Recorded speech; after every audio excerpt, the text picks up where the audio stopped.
What up, everybody? Good morning and a very happy Wednesday to you all. A DK Show coming to you from the TDS Sports Talk studios this morning. Whether you're listening on the good old radio dials of 105.1 FM, 790 AM, maybe checking us out online, sportstalk1051.com. You've got your Alexa devices. The app, download it, take it on the go. YouTube video streamer is also up and rolling here this morning. Multiple ways for you to be joining in, or I should say tuning in. And, of course, that Shoe Doctor's bullpen line opened up right now. If you want to hit us up with some messages, 715-830-1912 or facebook.com/Dan Kasper Sports, YouTube chats, Instagram. Go click those follow buttons over there. But a happy Wednesday morning. If you are maybe just getting ready to hit the roads, I will say, just might have to start the vehicle a little bit early. All right. Dust off a little of that snow. A little bit of a dusting out there. So just be aware. All right. Be aware. So also, again, always a good reminder in case we do wake up. I know it's going to be frigid tomorrow. Check out those school closings and delays. We don't have any this morning, but it's always a good reminder to hit up sportstalk1051.com for that WEAU 13 news. School closings and delays brought to you by Hovland's and good friends at Service Master. All right, what do we got on the breakfast menu? What do we got on the game plan for us this morning? It is Wednesday, which means in the football season, Packers will be returning to practice today, getting prepared, getting ready for their big-time game against the Chicago Bears. So, obviously, it's a big day to see, maybe some injured players if they're going to be returning to practice, like a Quay Walker. Obviously, the continued progression of one Jaden Reed. I would imagine he's going to practice, but whether he's going to be able to go or not this weekend, we'll see. But definitely, going to be interesting to see that injury report come out for today. So obviously, I think Thursday is probably going to be the big tell for some of those guys like a Quay Walker and such. But and a Matthew Golden, got to throw him on there too. Dontavian Wicks. So, but we'll continue our Bears Week chats as we get set for this big time matchup. And just a quick note for Saturday, December 20th, that game against Chicago. We know a game time now. Going prime time, 7:20.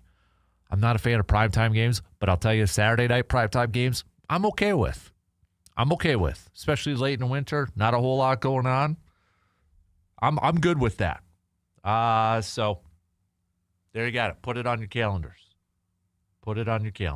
So, but yeah, definitely lots of Packers talk here this morning as we get set for this game against the Chicago Bears. What else do we got on the docket here this morning? We'll talk a little Bucks as the Bucks are back in action tonight, taking on the Detroit Pistons. And oh boy, get ready. Oh boy, Giannis, because what's going on right now with one Giannis Antetokounmpo? He's deleting social media stuff. He's deleting tweets. So it's got everybody freaking out, wondering what's going on. What is he doing? Does it mean anything? It's got people worried. So here we go. It's starting. Overreaction, probably. But at the same time, it's got people a little bit nervous. So it's going to be a tough game tonight for the Bucks as they welcome the top team in the Eastern Conference, the Detroit Pistons. Also, hoops action. We've got Badger men's basketball taking on Northwestern tonight. Tip time for that game is going to be 8 p.m. Last night, Marquette edging out Valpo with an overtime victory, 75-72. So just a 3-point victory for Marquette over Valpo. But Marquette now moving to 5-4 on the season. So we'll talk some hoops. Also, best of luck to Blue Gold Volleyball as their Elite Eight matchup going up against Laverne University tonight, 7 p.m. If they win, they will advance to the Final Four, which will be played tomorrow. So best of luck to the Blue Gold volleyball team down in Bloomington, Illinois, for their match tonight. Also on the docket, we are going to talk a little Brewers as we get set for winter meetings coming up here in just a couple of days. 7th, December 7th, the famous winter meetings where a lot of, kind of some of those deals or maybe some of those trades go down.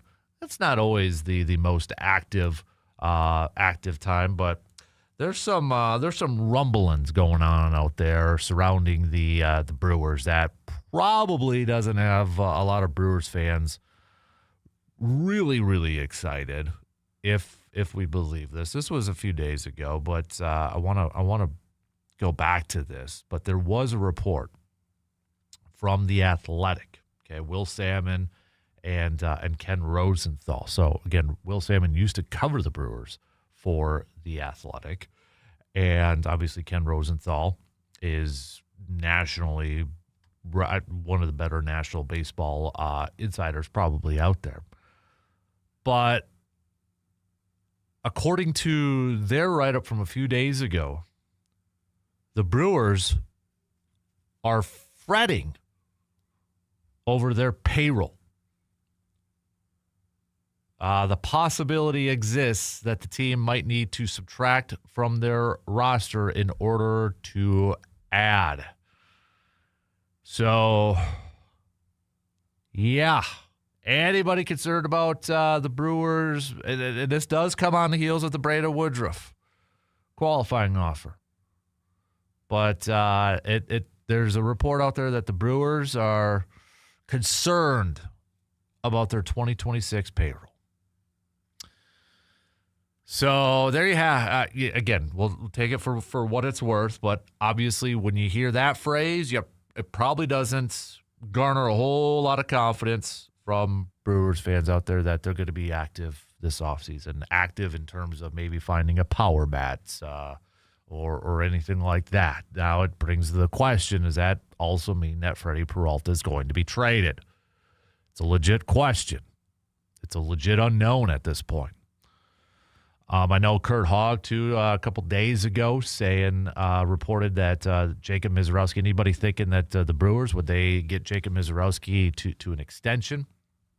According to Kurt Hogg, who covers the Brewers for the Milwaukee Journal-Sentinel, said that has yet to gain any traction. Discussions haven't gone too far at this point. I get why that's being brought up because, look at Freddie Peralta. Look at some of the deals that the Brewers have done with some of their youngsters, at Jackson Chourio, trying to lock them up long-term and a little bit cheaper. So, but at this point in time, it remains to be seen. So, yeah. How are you feeling about that payroll concern? Little nugget there, Brewers fans. We'll throw that in there. We'll chat a little bit about that too. So it is Wednesday, so send me your am I wrong? Give me your sports take. Give me your sports opinion that you would say, hey, am I wrong? Am I wrong for thinking this? Am I wrong for this, saying this? Best ones I'll read on the air. All right? Text them to me on that Shoe Doctors bullpen line, 715-830-1912, or hit us up on the YouTube stream and such. We'll do that. We'll do a little Chalk Talk.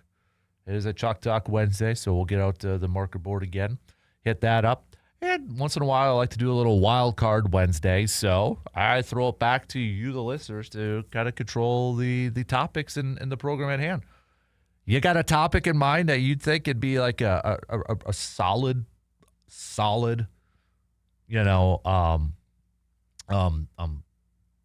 topic to throw out there, or maybe it's just something that you want to get the input from our armchair MVPs. What is it? Throw it out over, all right? This is your program. You got an idea? You act like the producer today. Give me a topic to throw out to the rest of our listeners to talk about, debate about, have a conversation about. A little Wild Card Wednesday, okay? So send it on over. Anything that's on your mind, sports related, okay? Not politics or anything like that. So, but that's your game plan for us this morning. All right, let's pitter patter. Let's get at her. on this Wild Card Wednesday, on this Am I Wrong Wednesday. We'll talk some green and gold as we get set for this game against the Chicago Bears. Ben Johnson, head coach of the Chicago Bears, saying nothing but positive stuff about this team, defensively, offensively, and such. Even with some high praise, saying this is the best defense that they've gone up against so far this season. Now, could it be a typical coach speak? Of course, it could be. It could change it later on and such, but he definitely not going to be providing any more bulletin board material at this point.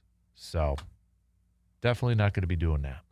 But as we now get set, we're at the halfway mark. Wednesday is kind of like, all right, on a typical NFL weekend or NFL week, when we get to Sunday, Wednesday is kind of like the beginning of a new week, right? The beginning of a new week. So how you feeling about this matchup? But also I want to throw this out there too, because I know it was almost a week ago now, but if we go back to that Thanksgiving Day game, and you heard Tom Brady, if you were watching it, Tom Brady made a comment that, Bill Belichick would always tell them, Thanksgiving, after Thanksgiving, in terms of the NFL schedule, this is, you know who you are. That's when, season kind of gets going because you know who you are. If that's the case, answer this question to me. Who are the Green Bay Packers? If we use that Thanksgiving Day barometer, use it as, Bill Belichick says, we know who we are. This is who they are. This is what teams are. Who are the Green Bay Packers? How would you describe them to somebody? So, all right, let's take our first break, and then we're going to get things rocking and rolling here this morning. We'll talk a little green and gold, but we've got hoops chat. We've got a little baseball chat as well. We're going to be hitting up everything this morning. So we'll take our first break, and we'll get it going here in just a few minutes.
Mark your calendars. We are officially less than 3 weeks away from our Festivus for the Rest of Us program. VFW Post 305 Star Avenue, 6 a.m. to 10 a.m. It'll be the final program for the 2025 year. So if you guys still work that day, no worries. Maybe just stop by, maybe grab some breakfast, stop by, say hi quick before you're on your work. Or maybe if you have the day off, you can hang out with us for a little bit too. So, but let's give it up. Tuesday, December 23rd, Festivus for the Rest of Us. Steve from Eau Claire says, am I wrong, Brewers? Let's go for it. Spend the cash. The fan base is totally behind you. C-Bomb says the Brewers being concerned about payroll is not surprising. It's not just the payroll that makes the team so expensive. It's the operating costs and everything that comes along with it. Major League Baseball is in for a big awakening in 2027. Organizations like the Brewers are going to let the players lock out in a millisecond. MLB needs revenue sharing and a hard salary cap. How can these sports not look at the NFL and see the success and parity it has had? Again, I think teams want the salary cap, C-Bomb. It's the players. The players don't. Why would the players want a salary cap? And right now, the players aren't going to agree to that. Players Association isn't going to agree to it. It's gone too far down this path. You got to tell players that they've got to take a pay cut. Essentially, that's what it's going to be, and it's gone so far down this path that I honestly don't know how they can revert to a hard salary cap. It's just. I think a lot of teams want it. Maybe not every team. But, yeah. And MLB does have a form of revenue sharing. May not be as great as the NFL's. But teams do contribute, I think it's upward to 50% of local revenues, which includes income from sources like, ticket sales, concessions, parking, TV, radio. Then the pools are all the funds are pooled and divided equally among all 30 teams. So, plus there is some national revenue sharing. So obviously, like the local revenue sharing, Yankees, Dodgers, those teams probably don't like it that they got to throw in nearly 50% of their local revenue sharing and put it in this pot. Whereas smaller market teams like the Brewers probably like, yeah, give us some of that money from, the Dodgers and such. But then it's like baseball too. We see a lot of empty stadiums for some of those other teams. There's not a whole lot they're probably going to contribute. So there is some forms of revenue sharing in Major League Baseball. But it's just... Again, the players. I think, a lockout would probably affect go back to was it 2020, the COVID year when they were trying to come to an agreement to come back. I think was it 20, or maybe I'm thinking of the NFL. I think I'm thinking of the NFL one. But there was some discourse between veteran players and younger players in terms of their latest CBA, where younger players wanted to get back because, well, they depend on probably those paychecks more than the veteran players. So I think now that the more I'm thinking about it, I think it was the NFL CBA because I think Rodgers was critical of it. But it was like, okay, the veterans or the higher priced players were still trying to hold out, but the younger ones were like, no, let's agree to this so we can get back to it. So could there be some disagreements between the higher paid players and the not so high paid players? Of course. But I'd be curious to kind of know, okay, we mentioned a little bit earlier the Jacob Mizorowski, a guy that probably could cash in a few years, like boatloads of cash. What about those players? I'd be curious to know kind of their thoughts. What about those players? Like, would they be in favor of a salary cap knowing that might limit their potential? Still going to get paid a lot. And I know everybody's like, oh, they're arguing over a few $1 million. Yeah, they are, but it's their right. They have the ability to at least do it. I can't comprehend, the difference between a few $1 million and such, but they can. But I'd be curious to know from like those up-and-coming younger players who are probably in line for a bigger deal, do they want to try to get back as soon as possible? Because right now, they probably want to get contracts, but at the same time, and but I don't really want a salary cap because I potentially could get a huge contract. You know what I'm saying? So it's going to be a messy situation. It really is, and we already know that we already know that the Players Association, the MLB, if there was probably two sides that don't get along the greatest or don't see eye to eye on a lot of stuff, it's probably Major League Baseball. It's probably the Players Association. Those are probably the two that they could dig their heels in a little bit. And they're not so quick to meet in the middle. NFL has gotten better since their 2010 lockout. It's gotten better since then, but MLB and the Players Association, yeah, I don't know.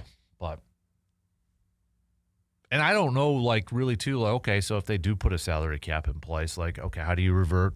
Do you grandfather in some contracts, and then how do you figure that out to a salary? I don't know. Don't ask me. I'm not a math. I have no idea how that would work. But we'll talk some more baseball coming up a little bit later on such, but definitely you can send those thoughts on over if you'd like. But football-wise, as we get set for Packers versus Bears this upcoming weekend on Sunday, obviously we know how big of a match. This is probably since I'm trying to think of all the Packers-Bears matchups over the years. This is probably the biggest game between the two, would you say, since what year was that? 13?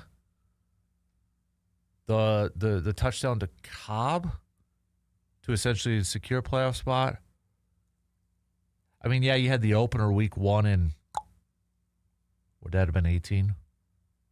Rodgers come back with a broken. But in terms of what's on the line, I mean, week 1, not a whole lot was on the line at that point. Maybe.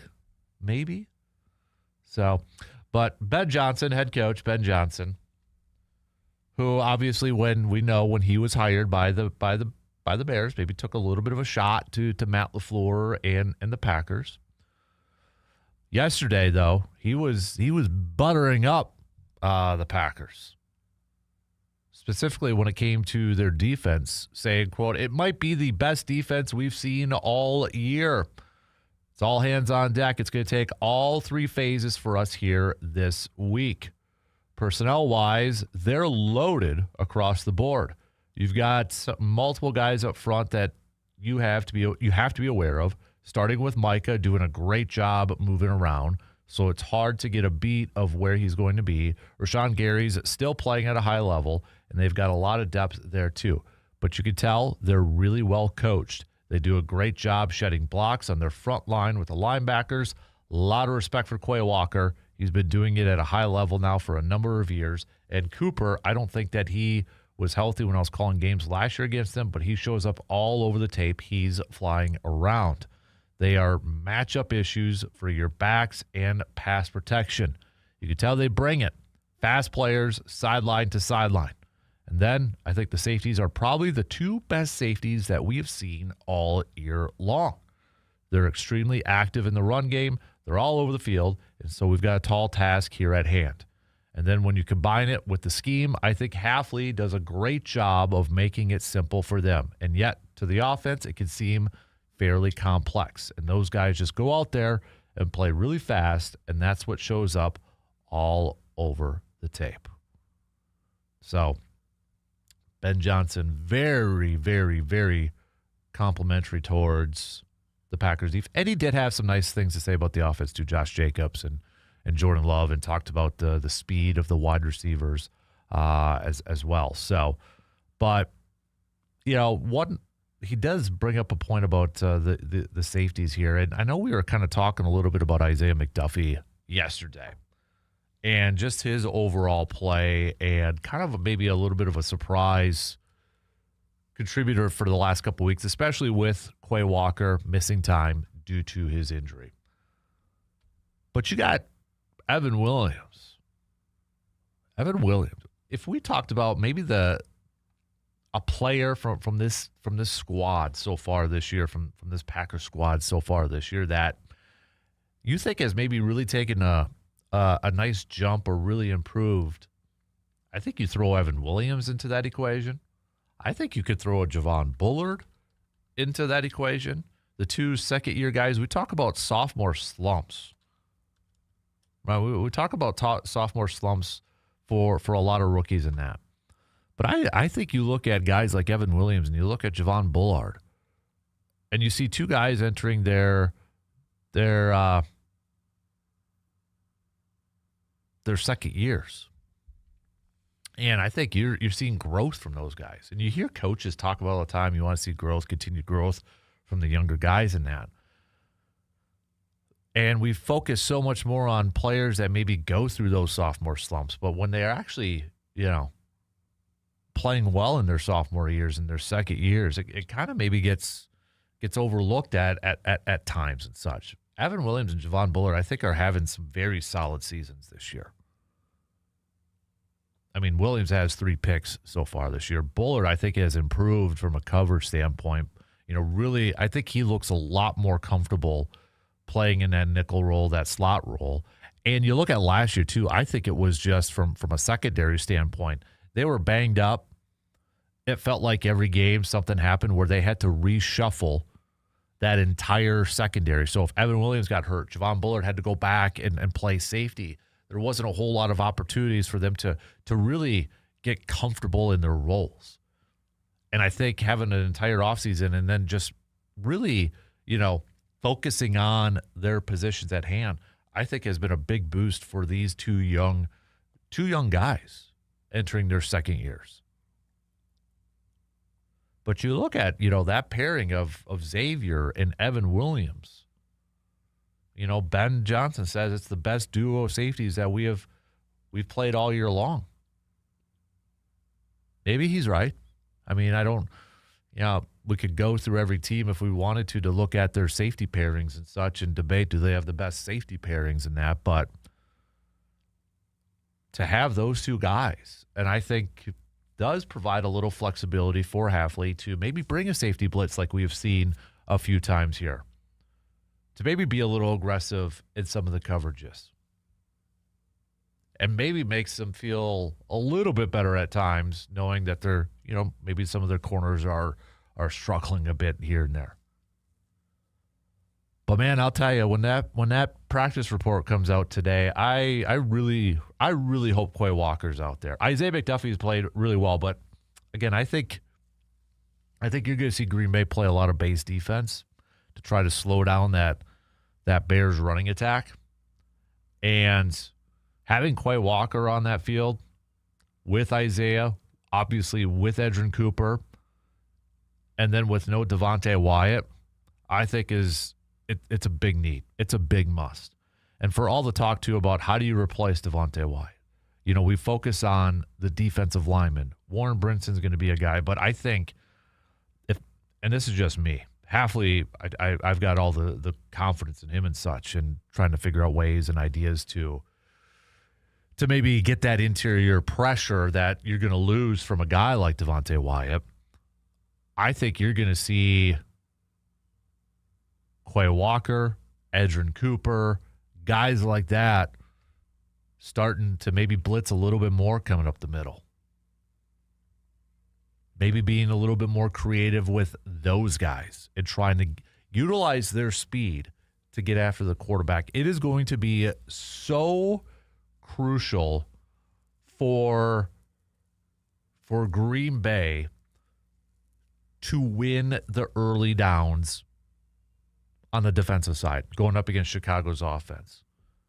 It is going to be so crucial for them to not allow, assuming we just based off the averages and such, the early downs, the running downs, the first and second downs.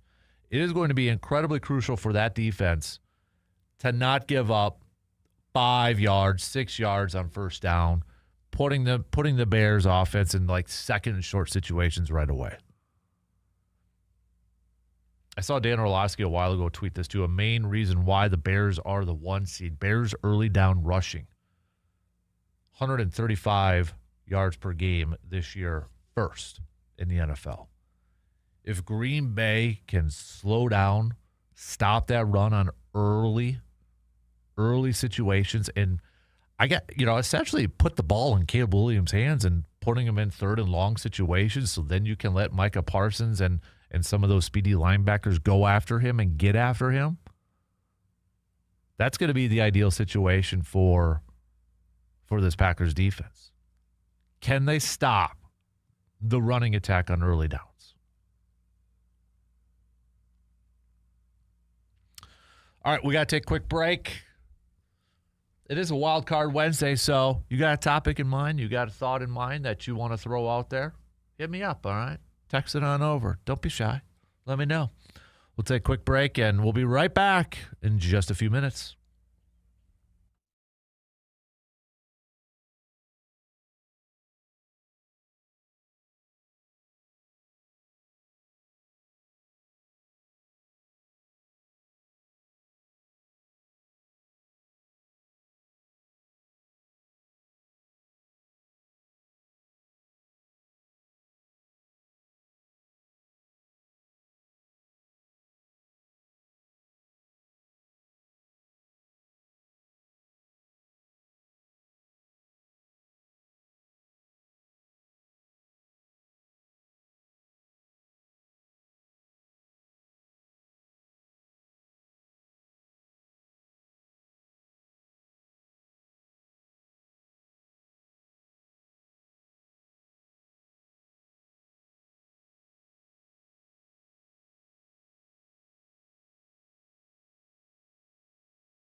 Winter activities are here. You got some skiing, maybe not snowmobiles quite yet, but snowboarding, ice skating. See some of the local ice rinks getting ready, maybe to put some water down before it gets really cold there. So the question is, are you ready? Chippewa Valley Orthopedics and Sports Medicine in Eau Claire is here to help you stay active and injury-free this season. From sports injuries to joint pain and arthritis, their experienced specialists provide personalized care and advanced treatments to get you back on the slopes or the ice quickly and safely. So don't let winter keep you on the sidelines, people. Schedule your appointment today by visiting cvosm.com. That's cvosm.com. Chippewa Valley Orthopedics and Sports Medicine. C-Bomb says, I'm curious to know the confidence level of Bears fans for real. Where the heck is Hetch? All right, Hetch, if you're listening, where's the confidence level of our resident Bears fan, Mr. Hetch? All right, yeah, I guess I don't know either there, C-Bomb. What about you, Packers? Okay, I'll throw it back to you, C-Bomb. Where's your confidence level for this game? How you feeling leading into this one? So, friend of the program, I don't think he'll mind me saying this, but Greg over in Green Bay sent me this message yesterday. And said he went to the local coffee shop down the street and he ran into Mark Murphy. He was complimentary of the Bears, but did say he thinks they are catching them at exactly the right time, as they're flying high, but ripe for a letdown in a big game. So there you go. You got a little bit of insight from former President Mark Murphy with this Bears game. Do you agree with Mark? Do you agree with Mark Murphy's sentiments, thoughts heading into this Packers game? Mark could probably be a little bit more of a fan at this point in time, right? Like, yeah, maybe not be as, if he was still president, he's probably not going to make a statement out there saying, I think we're catching him at the right time, right for a little bit of a letdown and such.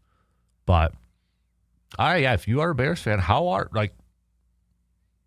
are you at? Where's your vibe heading into this game? Where's your vibe? So let me know. Hit me up with a text, or you can comment on the YouTube stream if you like. But going back to practice, Packers going to be returning to the practice field here today to get set for their matchup. Yeah, I think again, if I want everybody back. But if they can get Quay Walker back for this game, that to me is like going to be the huge thing, because I think Green Bay is going to have to play a lot more base defense in this thing to try to slow down the Bears running attack. And I'm really curious to see too, does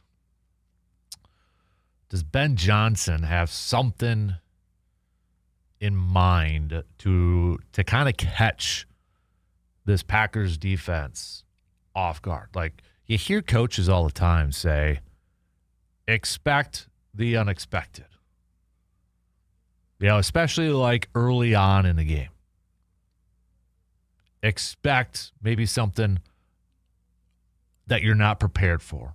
Something new. A new wrinkle in those scripted plays and such. Will Ben Johnson do that? Because I think you could look at both of these teams, and when we get to our keys to victory later on and such, I honestly feel like you could probably say a lot of keys to victory for both of these squads. Winning on the early downs if you're on the offense.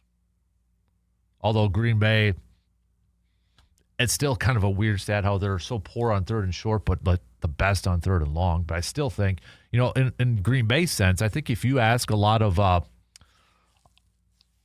fans, you probably want to see Green Bay maybe throw more on those early downs and not just be so predictable in running the football in early downs. But on the same breath, Chicago is so successful at running on early downs. Do you try to force them to throw on early downs and putting them into long situations? And I just, not to get far ahead either, but you got Broncos coming up after this game too. You're talking about two high-quality offensive lines that this Packers defense is going to be going up against. The Bears did a really good job in the offseason rebuilding that offensive line. Teams that get it, it's all about the trenches. And it's building up front, especially if you have a younger quarterback, to build up those offensive lines. And you look at Bears, Broncos, two younger quarterbacks, two offensive-minded head coaches, and they're two of the better offensive line groups in the entire league. It is going to be a huge test for this front to try to get after Williams, to try to stop the run. But it's a great test. Great test. All right, we'll take a quick break. We'll be back to wrap up first hour coming up after these quick words.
This holiday season, give your home a fresh new look with Carpet City Flooring Center in Eau Claire. Whether it's cozy carpet for the living room, stylish luxury vinyl planks for the dining room, or maybe some durable vinyl for high-traffic areas, Carpet City Flooring Center has the perfect flooring to make your home warm and welcoming for family and friends.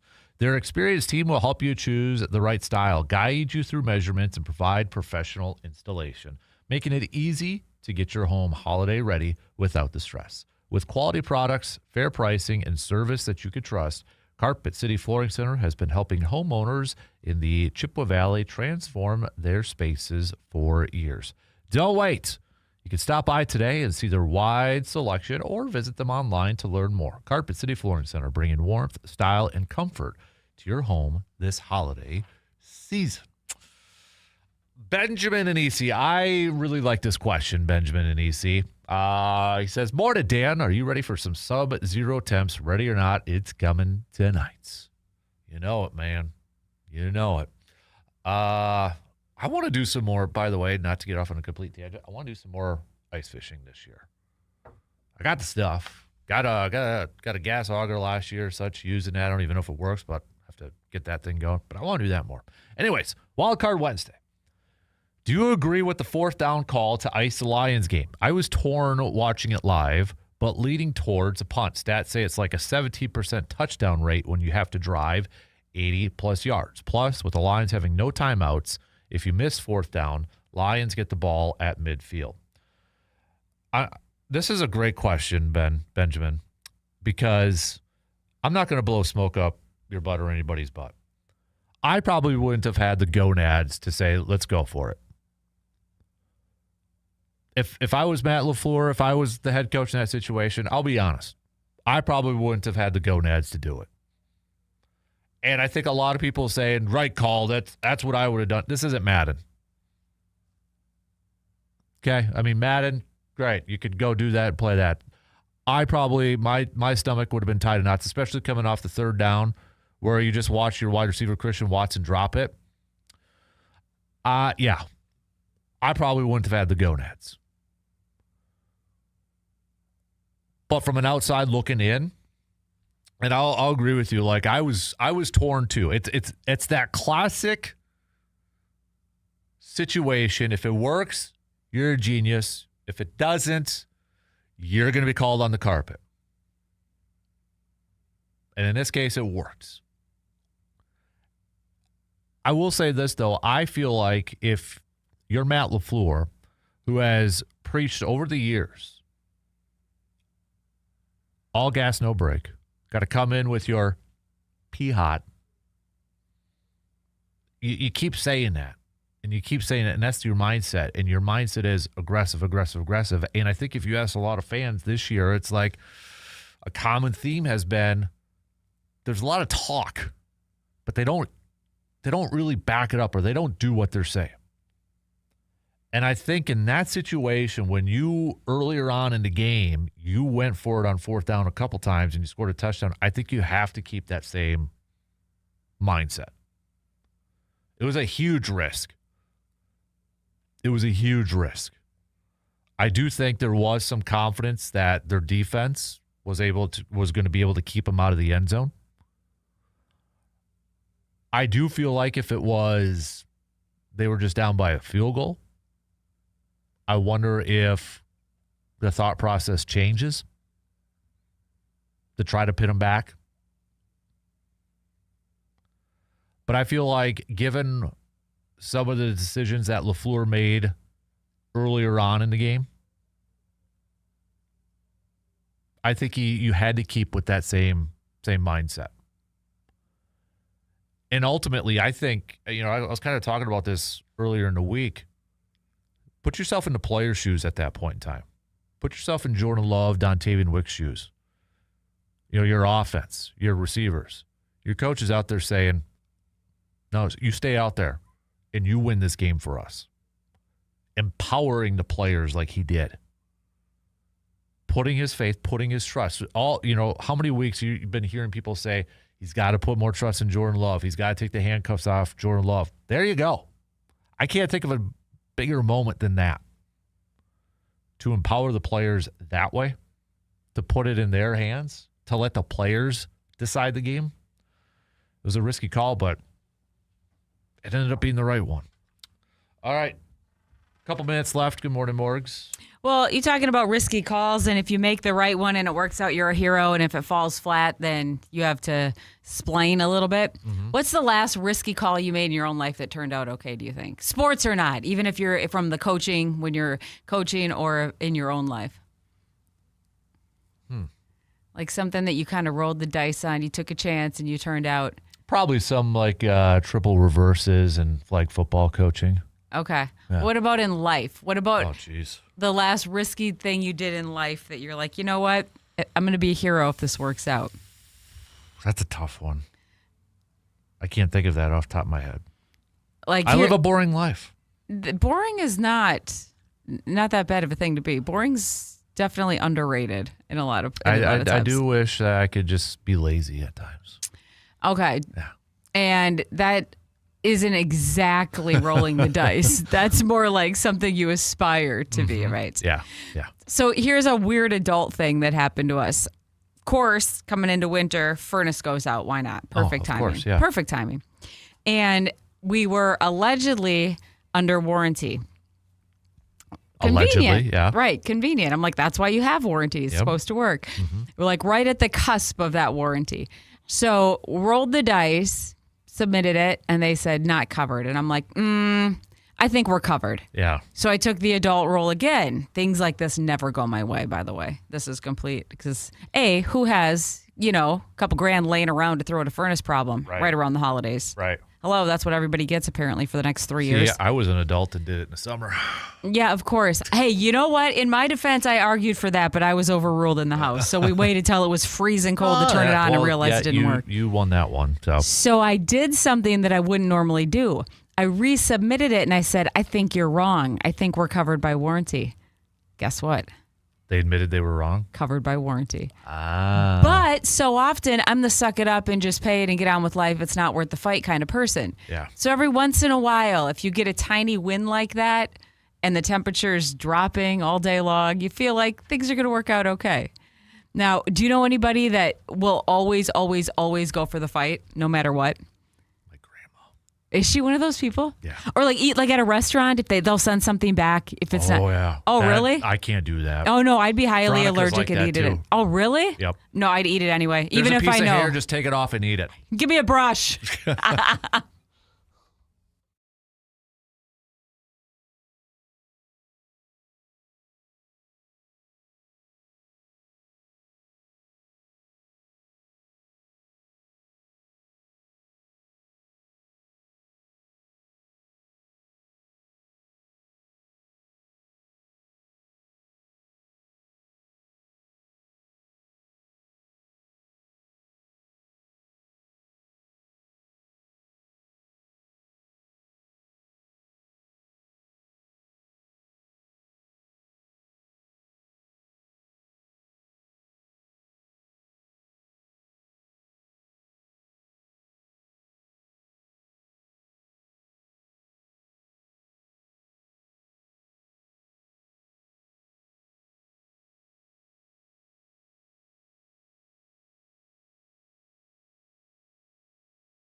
Second hour kicking off right now. It is a wild card Wednesday. Benjamin coming in with a really good wild card Wednesday right away, too. So I like that. Good question there, Benjamin. Appreciate that. Send in your wild card topics, thoughts.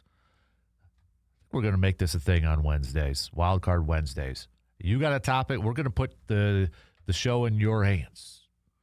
Kind of act like a little bit of a producer role. All right? So you got a topic that you want to throw out there for the rest of our listeners to talk about, to banter about, hit me up, all right? Send it on over. Text it, 715-830-1912 on that Shoe Doctor's bullpen line, or you can hit us up on YouTube, on the chats.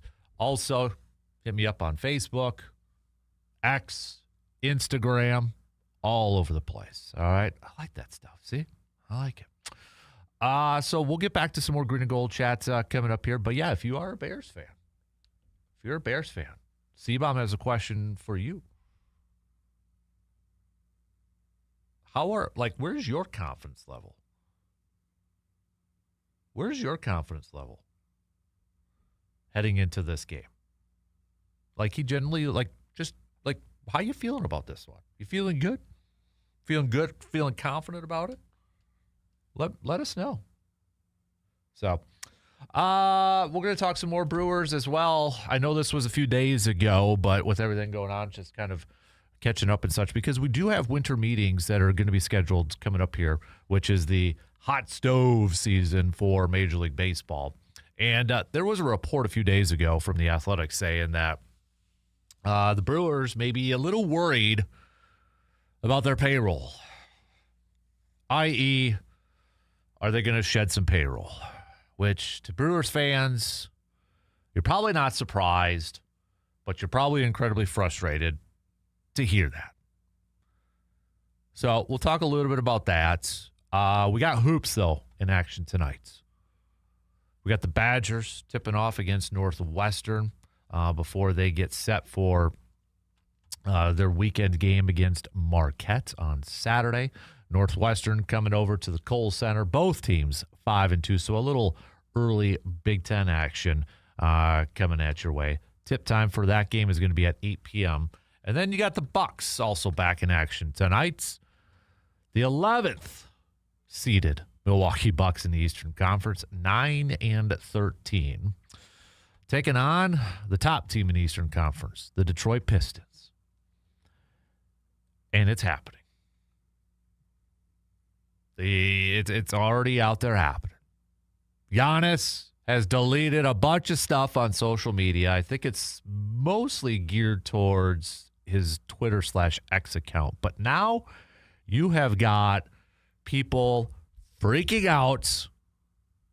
You have got people just trying to figure out, what does this mean? Does this mean he wants out? Does this mean he's pissed at Milwaukee? He's trying to force his way out. Does it mean nothing? I'm here to tell you, I have no idea. I have no idea. It's just, I always feel like there's an underlying, I don't know if issue is the right word, but there's always a reason. It could just be something as subtle as trying to get the attention of something, trying to throw out a little bit of a narrative out there instead of like coming out full force saying, I don't know. It could be absolutely nothing. For what it's worth, when I saw people freaking out about this and I went to his Twitter account and such, he still has stuff. I mean, I think goes back all the way to 2021. And it's from NBA championship stuff with the Bucks. So who knows? Maybe he didn't even do anything with it. But you got people wondering. You got people freaking out about it and saying, welcome to New York, or it's been a good run in Milwaukee, et cetera, et cetera, et cetera. So take it for what it's worth, I guess. But I'm not going to get caught up. Oh, it looks like he deleted Somebody says on social media here, too, he deleted every Instagram post related to the Bucks, keeping only his championship win and the cup picks up. Okay. I don't know. Again, I don't know why people do this. I really don't. So, is this one true, too? Oh, okay. I don't know. I'm not going to believe that one. But anyways, back to the game tonight. Taking on the Pistons here. We do vibe checks when it comes to the Packers and that. My vibe check for this Milwaukee Bucks team is incredibly low right now. Insanely low. Especially when your next 3 games are Pistons, 76ers, Pistons, and then Celtics. I know Celtics are down this year, but they're still better than the Bucks, for crying out loud. And with every loss going forward, and the hole just getting deeper and deeper and deeper that they keep digging themselves into, it is just going to be that much more frustrating and more pressure and more talk and spotlight on this Bucks front office, Giannis. The calls, the talk is all going to be out there. They continue to lose. I would not be surprised if Giannis is on the move. Maybe not this year, but probably at the end of this year. And it's such a weird thing. Like, you want to point the blame. You want to point the finger at who's to blame for not only just this year, but maybe for the last couple years of Bucks basketball. And this is the issue I have a lot with when it comes to the NBA. It is so and it is so star driven. Like, you focus so much on one player and making one player so incredibly happy, trying to convince him to stay, trying to convince him to, hey, we're going to do everything. And this is the thing, like, I really can't fault the Bucks for doing a lot of moves that they did to try to make Giannis happy, to try to, hey, we're going to surround you with guys and throwing darts out there, trying to, first it was Eric Bledsoe, and then it was Drew Holiday, and the Drew Holiday one worked. Then it was Dame. I can't fault it for at least trying, because that's what we have said over the years for the Brewers, right? Just try. Be aggressive in that. Can we say that some of those moves worked? No, they didn't. That's clearly evident they didn't. Well, except for the Drew Holiday one of acquiring it. Do you point the finger at Giannis for saying this and that? I want this coach. I want that. We want to blame somebody. We want to blame something. And it's just, I don't know who deserves most of the blame right now. If this turns out to where, okay, Bucks don't make the playoffs and then Giannis is no more in Milwaukee, you're going to have a lot of people say, who do we blame? Where do we point the finger to? And honestly, I think it's all the above. I feel like sometimes, you want that star player. You want that all-time great, but sometimes there's even more pressure to come with that. There's a lot of pressure to try to build a team. As a general manager, there's a ton of pressure to try to build a team and to try to build a winner. But then I also feel like, okay, once you find that player or players, that pressure might be, doubled up, because now you got to deal with egos. Now you got to deal with trying to make those guys happy so they don't try to force their way out. I mean, I don't think there is a compared to Major League Baseball, compared to the NFL, the NBA is a different type of league when it comes to individual players, and these individual players forcing their ways out. Yes, we once in a while see it in the NFL. So-and-so wants out. That is not as and for the team to oblige by that and trading that player. It's not as common as it is in the NBA. Same in Major League Baseball. Yes, NFL, once in a while, we get it. But Myles Garrett wanted out, right? Myles Garrett wanted to get out of Cleveland. Hey, we'll give you more money. Okay, I'll stay. Kevin Durant, he wants out. How many teams is he on now? Like 50? The big issue that I have with the NBA, and I know a lot of others have this issue with the NBA, and it's so hard at times to be a fan of a team, because when you're a fan of a team, especially when you're younger, you gravitate towards the players, right? I mean, just think about if you have kids or when you were younger, you gravitated more towards the players, and that's how you became a fan. And maybe that's how you're introductory to becoming a fan of that team. But you get older, right? I'm a fan of the Packers. It's team first. But for younger kids, and when it's players.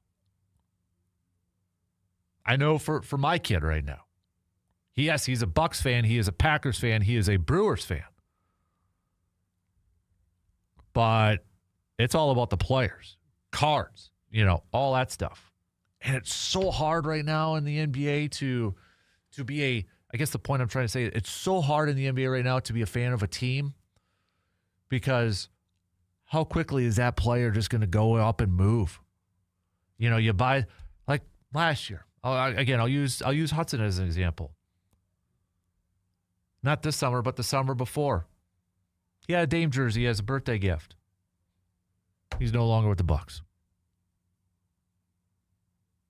It's stuff like that. It's such an individualized sports in a lot of ways, especially the NBA. Baseball, a little bit here too, but not as often as the NBA. It's becoming more individualized, especially when it comes from a fan perspective. That's where, like, at least in the NFL, your top players, specifically maybe from a quarterback standpoint, if that team has that quarterback, more times than not, they're going to keep that quarterback. And you're going to be able to jump on that bandwagon and be like, all right, here we go. NBA, I have no idea. It's like every couple of years, somebody's on the move. I mean, for crying out loud, if Dallas is the perfect example, the Mavericks. Nobody saw them trading Luka. You don't do that.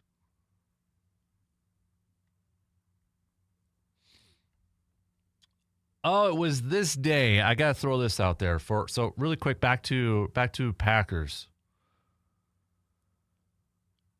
It was this day in 2015, 10 years ago already. 10 years ago. The Hail Mary in Detroit. You remember watching that game? Oh, I do. I broke my watch because I was watching it, and then when it happened, I I must have punched my hand so hard. I must have clapped so hard. My watch broke. And it's one of those games too. Prime time Thursday night. You can't go to bed after that. I mean, you just want to go out and celebrate, and you want to be pumped up, and you want to be all geeked up and such. Do you all remember that game? How you reacted to that? Man, I can still do the call in my head from Nance. He turned 32 yesterday. Does he have a vintage moment in him? Richard Rodgers, man. Was that like the Calvin Johnson just falls to his knees too? Man. All right. We'll talk some more green and gold. But hey, you got some wild card topics? Send them on over. Also, don't forget, send me your Am I Wrongs. Am I wrong? Am I wrong for thinking this? Am I wrong for saying this? Am I wrong for believing this sports? This sports take. Let me know. Text it on over, okay? Take a quick break. We got some more green and gold chat coming up after these few words.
Make your holidays merry and bright with a trip to Hy-Vee in Eau Claire. From fresh holiday hams and turkeys to seasonal produce, bakery treats, and all your favorite pantry staples, Hy-Vee has everything you need for festive meals and gatherings. Their friendly staff is ready to help you find that perfect ingredients, and weekly specials make holiday shopping so easy, so simple, on the budget. Hy-Vee, bringing freshness, value, and holiday cheer to your kitchen this season. And don't forget, little stocking stuffers. Everybody 21 and older, of course, would love a Man Cave Lights that you can pick up some 6-packs at Hy-Vee here in Eau Claire. Hey, fantasy footballers, don't forget tomorrow is our fantasy football, as with playoffs probably getting close or maybe underway for some of your leagues. Our fantasy football expert, Eric Balkman, High Stakes Fantasy Football Hour, Fantasy Football Players Championship, RotoViz, all that good stuff. He'll be answering your questions. Missed it last week of Thanksgiving, but he's back tomorrow, just past 9 o'clock. So get those questions on in and let Mr. Eric Balkman help you set your lineups, maybe for the postseason or maybe trying to clinch a postseason spot, as we are just 5 games left in this regular season. Back to some green and gold chat here this morning, chatting with Joe DeGuano as we get set for Packers versus Bears this upcoming week in a battle for NFC North supremacy here. Do a quick vibe check. How are you feeling about this matchup for the Packers going up against the Bears, Joe? You know what? This is going to be a good game.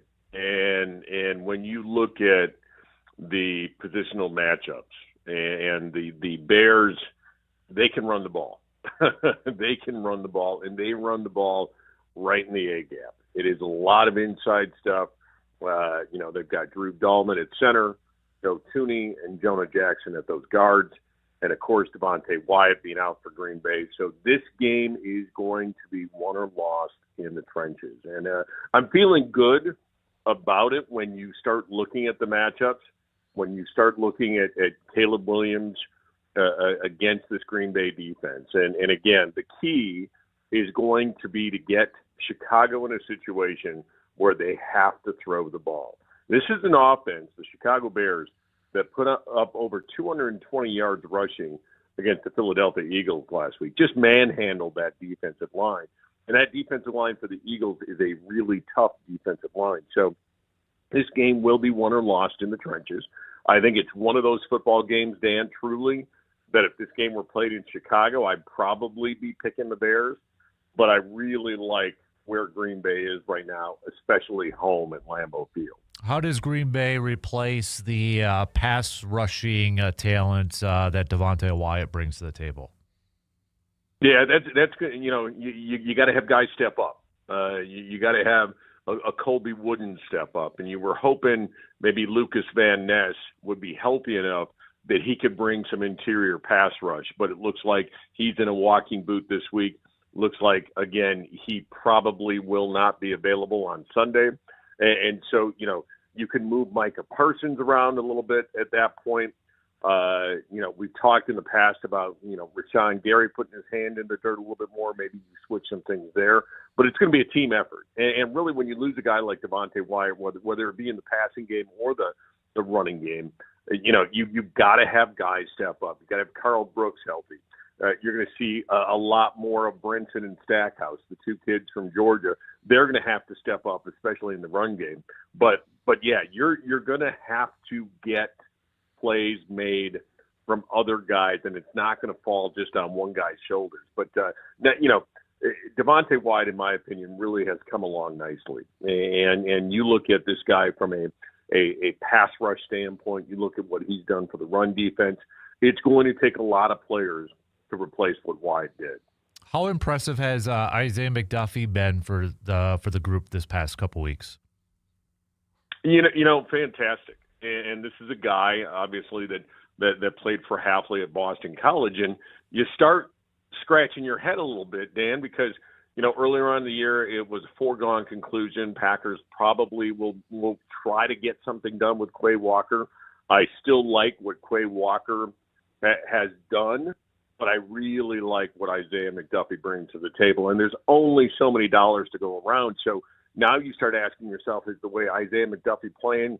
does that potentially give Green Bay a little bit more breathing room and a little bit more option to say maybe we don't need to throw big money at Quay Walker? So yeah, he's a smart player. Obviously, it's a guy, like I mentioned, that was in Hafley's offense at Boston College. So I think he's a guy that you can win football games with. And again, he seems to be in the right place. He's got the green dot. He's doing a little bit of everything out there. And he's really, I think, putting guys in a good position as far as pre-snap goes. So, yeah, you really got to like what you're seeing out of him. And, again, could lead to the Packers saying to Quay Walker, maybe we don't throw big money his way this coming off season. Moving back to the trenches, but on the other side, we saw Anthony Belton play every single snap at guard, so it sure looks like, Jordan Morgan out of the rotation over there. I mean, does this maybe signify that they're going to try Jordan Morgan at left tackle and primarily left tackle next year with Rasheed Walker set to hit free agency? Yeah, it's that domino effect. We just talked about it with Isaiah McDuffie and Quay Walker. Same type of situation here, where you've got Rasheed Walker, who's going to be an unrestricted free agent this offseason. There's only so many dollars to go around. So, yeah, now you're saying, okay, the domino effect and Jordan Morgan, we're going to get him ready to play that left tackle position next year. Really like Anthony Belton and really like the Mauler mentality that you're getting out of him at that right guard position. And I got to tell you, the Sean Ryan move to center, the Anthony Belton move then to that right guard position has helped Green Bay's running game tremendously. And again, you've also got Darian Kennard coming in that big package, that jumbo package, playing that additional tight end. You hate injuries, you hate seeing it. But when you lose Elton Jenkins and you start moving some things around and then you find something in Anthony Belton that works, you stick with it. I really like the way he plays. And again, once he stops thinking out there, if you look back at the tape and you focus on Belton, sometimes you could see he's still kind of processing and thinking. Once he gets through that and he can just use his strength and that Mauler mentality, it really does open things up for that inside zone game for the Green Bay Packers. So looking at, going back to that Thanksgiving Day game, Matt LaFleur, ultra aggressive and a lot of play decisions, play calls, fourth down decisions and such. It's easy to say hindsight's 20/20, but what did you think about going for it 4th and 3 near midfield at that point to close out the game? You know what? I was impressed with LaFleur's cogliones, which is Italian for that manhood kind of thing. But look, here's the thing. I think LaFleur the last couple of weeks, and I was one of them. You start having some question marks when you see some of the games that were happening earlier on in the year, and you start scratching your head a bit. The game plan he put together against the Vikings, and then the game plan he put together against the Lions were spot on. And not being too aggressive with the Vikings because you probably didn't need to. And you could pretty much win that football game with the running game and being conservative. With the Lions, you can't do that. You can't be conservative. You have to take chances because on the other sidelines, Dan Campbell is going to do that exact same thing. So really impressed with what LaFleur has done. Again, scratch my head a little bit. The plays worked. They got the first downs. They got the touchdowns. They did what they needed to do. And so in hindsight, when you look at it, you say, yeah, everything worked. Now, again, it'd be a different conversation if some of those decisions backfired. But really like LaFleur having a feel for where his team is at and having that individual game kind of mentality to say, we're going to go this way against the Vikings because we know we can win this way. We're going to have to go a different way against the Lions because that was going to be the key to success. So I give him kudos, man. You talk about the guy and you question the guy when things aren't going well. You got to give the guy props when things are, and I thought he called a heck of a ball game on Thursday. I want to ask a couple questions on Micah Parsons. First off, has he met or exceeded some of your expectations so far this season? And do you think Green Bay in this wide open NFC, but a lot of teams, 3 losses, 4 losses, just a couple losses, is Green Bay in a playoff position right now at this point in time if they don't have Micah Parsons? First of all, the first part of the question. Micah Parsons has, I think, exceeded my expectations. He's actually on pace to have a career year as far as sacks go. But it's really that closer mentality. And you look for guys in key situations to close ball games out. And Reggie White, I remember, it took him a few games, but I remember it was against Denver when the Packers first got him, and he closed out a game against John Elway in the fourth quarter. And having a guy like Micah Parsons who could tilt the field in the fourth quarter and make those plays you need, it's just such a game changer. And so, huge closing out ball games, making plays when you need them. I think Micah Parsons, in my estimation, has exceeded expectations. Is Green Bay a playoff team without him? That's a great question, Dan, and I'm going to say this. Are they a contender without him to make the playoffs? Yes. Are they a contender to actually make it all the way to the Super Bowl with him? Yes. So I think the difference that Micah Parsons makes, I think it's the difference between being one of those teams that has a shot to make the playoffs to being one of those teams that has a shot to be in the Super Bowl. So I think that's where Micah Parsons' difference is. And again, looking at this season, you probably say Green Bay is on the outside looking in as far as the playoff picture without Micah Parsons. But they're probably still somewhere in that mix.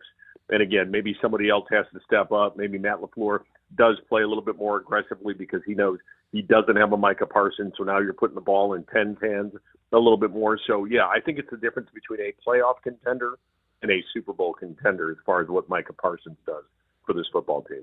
So you talked a little bit about with this game against the Bears coming up and winning in the trenches and stopping the run from Chicago. But from the offensive side of things, if we do get Jayden Reed back this weekend for this game, how do you incorporate him and still make sure that, Romeo Doubs is there, Christian Watson, obviously Dontavian Wicks coming off this game. Just how different is this offensive attack going to look like with Jayden Reed back in the mix? I think you put him truly in that slot position and you let him cook on some of those intermediate routes. It's becoming very clear, Christian Watson becoming really, at least in 10's eyes, that number one go-to. Wicks had a heck of a game, just absolutely heck of a game. And when you're playing man-to-man against Dontavian Wicks, that's where he can cook. And so I think you put Reed in that true slot role. And I think you expose some of that middle of the field that the Bears are a little bit susceptible to in the passing game. And I think that's where Jayden Reed can really perform well and really shine. The other player offensively that I think LaFleur has gotten a handle on how to use is how to use Luke Musgrave. And I think, rather than having him go horizontal and then making him or putting him in a position to break tackles, get him vertical, get him upfield, get him vertical. And so you saw that play with the bootleg against the Lions where Jordan Love rolls out and he's got an underneath option, but he takes the deeper option with Luke Musgrave. So I think with Jayden Reed back, you put him in that pure slot position, and then Luke Musgrave, you can go with a lot of 12 personnel, whether it be Josh Wiley or John Fitzpatrick, and you could put Musgrave then as that move tight end on the outside. So there's some really cool things with Jayden Reed coming back, if he is going to come back, that Green Bay can do to exploit some of the holes in the secondary. Before we get to your prediction, we did grades yesterday for third quarter grades. So that would be like the Eagles game, the Giants game, the Vikings game, and the Lions game. Overall grade from just that third quarter as we get set for the fourth quarter, the final quarter of the season, how would you grade Green Bay during that four-game stretch? Well, you first of all, wins and losses are everything. And you look at that four-game stretch and 3-1. And you say, and of course that Eagles game was well within their reach. And so on record alone, that's a B. And so you look at, though, the Eagles game, they left a lot of meat on the bone. The Giants game, they almost lost, but did not. And so I would give this team an ascending B. I think the first two games, you probably are at that maybe C+, B- mark. But I think now because of the last two games, you're giving them an ascending B. So I put them squarely in that in that B to B plus area right now, with the potential to continually move that needle up. Because I think this team, at least it looks like this, has figured things out, has figured out their identity, and is ascending. And this is exactly the time of year going into December football you want to be peaking rather than earlier in the year in September. All right, Joe. So what do you have for a prediction? I know you kind of mentioned a little bit earlier you felt like if this was in Chicago that you might pick the Bears in this one, but how do you see this playing out Sunday afternoon at Lambeau? I see this being a great game in the history and tradition of Green Bay Chicago football. I see Green Bay winning this one 23-17. I just don't think that Chicago's offense, if they are put in a position where they have to pass, I just don't think that they can keep up with Green Bay at that point. So I see a relatively low-scoring game, 23-17. It's going to be cold in Green Bay. So this is going to be one for the ages. I think this is one of those games where you're going to say a classic Green Bay-Chicago game in the history of this in this rivalry. So, yeah, I'm looking at Green Bay in that low 20s, and I'm looking at Chicago in those high teens as far as the game goes. But I do see Green Bay winning this football game. All right, he's Joe DeGuano joining us this morning, chatting some green and gold as always. Appreciate the time. Enjoy. Are you going to the game on Sunday? No, this is my nephew's game. So Okay. this is, and again, my rule of thumb is family first, and then friends, and then getting into games where we can be. It was interesting. I was thinking about calling a buddy of mine to see if he's got a couple of extra tickets. When I told my wife what the expected temperature was, she shut that down really quick. So there was, she's good in 30s or 40s up at Lambeau. You get into those 10s and teens, not so much. So I am going to be home in Eau Claire watching the game in front of the beautiful couch and TV, and hopefully with my lovely wife making some snacks. So I'm going to be warm and comfy this week, not cold and frozen, even though I was tempted to head over to Lambeau on Sunday. All right, sounds good. Well, we appreciate the time as always. Enjoy the rest of your week, and we'll catch up soon. All right, Dan, take care, man. You got it. There you go. There's Joe DeGuano joining us here this morning. Let's take a quick break, and we'll be right back after these few words.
Might be some slick spots out there with that dusting of snow that we got overnight, but it's also probably a good reminder, crap, I still need to get new tires.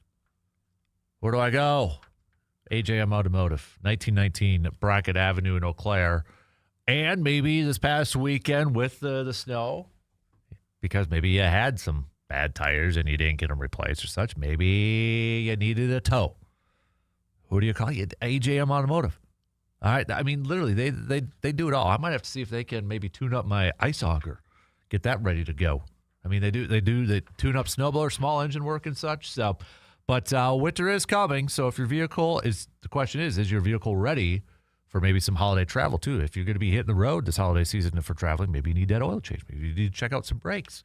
They do it all. AGM Automotive in Eau Claire. Their expert technicians will make sure your car is prepared for snow, ice, and long trips. From brake checks, tire changes, to battery tests, fluid inspections, they've got you covered. Just give them a call, 715-835-9523.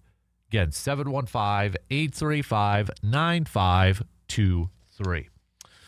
Also, don't forget, tonight's Blue Gold Volleyball is going to be in action.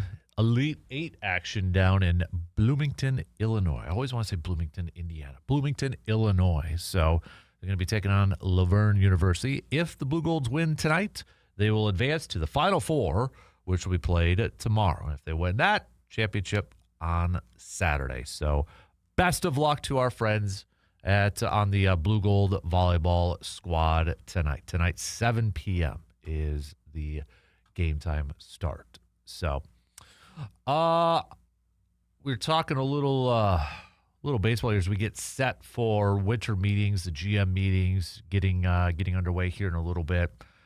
And just saw this from Bob Nightingale. Top 10 MLB trade candidates before the winter meetings. Bob Nightingale from USA Today. Number 2 on that list, Freddie Peralta. Freddie Peralta, who went 17-6 with a 2.70 ERA and 204 strikeouts, can certainly fit into anyone's budget. He earns only $8 million in the final year of his contract and would cost less than Skubal in terms of a trade. Yet, after reaching the NLCS last year, the Brewers are hungry for more and believe they have a rotation that could vault them to their first World Series appearance since 1982. Just like the Tigers, the Brewers would have to be presented a package impossible to ignore to move on from Peralta. And I know, like, The Athletic a few days ago talked about, there's some reports out there that the Brewers are nervous about their payroll. Which, okay, I think both could be true, where they're not going to trade Freddie Peralta unless they get this deal, and they're still nervous about their payroll.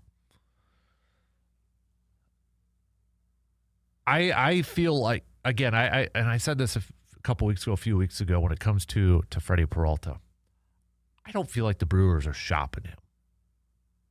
I don't feel like they're the ones picking up the phone and calling these teams and trying to shop him. Our team's calling the Brewers, and the Brewers are listening. Yeah, I don't think Matt Arnold would be doing his job if he at least didn't listen. Let's say the Red Sox, I don't know, just throwing a team out. Let's say the Red Sox call, okay, and say, hey, this is what we'd give you for Freddie Peralta. Listen, just to see it, because what if it is one offer that's like, okay, yeah, we really can't refuse that. I don't think, and I could be completely wrong, but I don't think Matt Arnold is the one making the calls to try to move him. I'm not going to be surprised either way, whether they keep Freddie Peralta or whether they move Freddie Peralta. We've been down this road before a few times. I think it's more like the Willie Adama situation than maybe it is with the Corbin Burns situation or the Devin Williams situation. A lot of it is because Peralta is cheaper at this point too, because Corbin Burns' arbitration number was really high. But yeah, I don't really have a good gauge. I don't really have a good gauge of what the Brewers are going to do this offseason. You'd think 97 wins, setting a franchise record, beating the Cubs in the postseason, and then getting swept by the Dodgers, that would make you a little bit more urgent. Kind of like what Goody said after the playoffs last year for the Packers. I think it's time that we compete for championships. It's like, okay. I think we all kind of wish Matt Arnold would maybe kind of say something like that or hear that from the Brewer side of things. I think it's time we start competing for championships. It's like, all right, now go out there and do your part, But, all right, we got to play a little catch up here, so we got to take another break. But a couple things here. It is a Wild Card Wednesday. Hit me up with a topic. You're the producer for the day, okay? Hit me up with a topic to throw out to the rest of our listeners. Hit me up with a topic to talk about. All right? Send that on over. 715-830-1912 on that Shoe Doctor's bullpen line. Also, your Am I Wrongs. Hit me up with a sports take. Hit me up with a sports opinion that you feel like you'd have a friendly conversation, a friendly banter with. Like, I believe this. Now tell me I'm wrong. Send them on over, okay? All right, we'll take a quick break, and then we're going to wrap up the second hour, and we're going to hit halftime here coming up after these few words.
Just a couple minutes left to the top of the hour, and then we'll hit halftime here.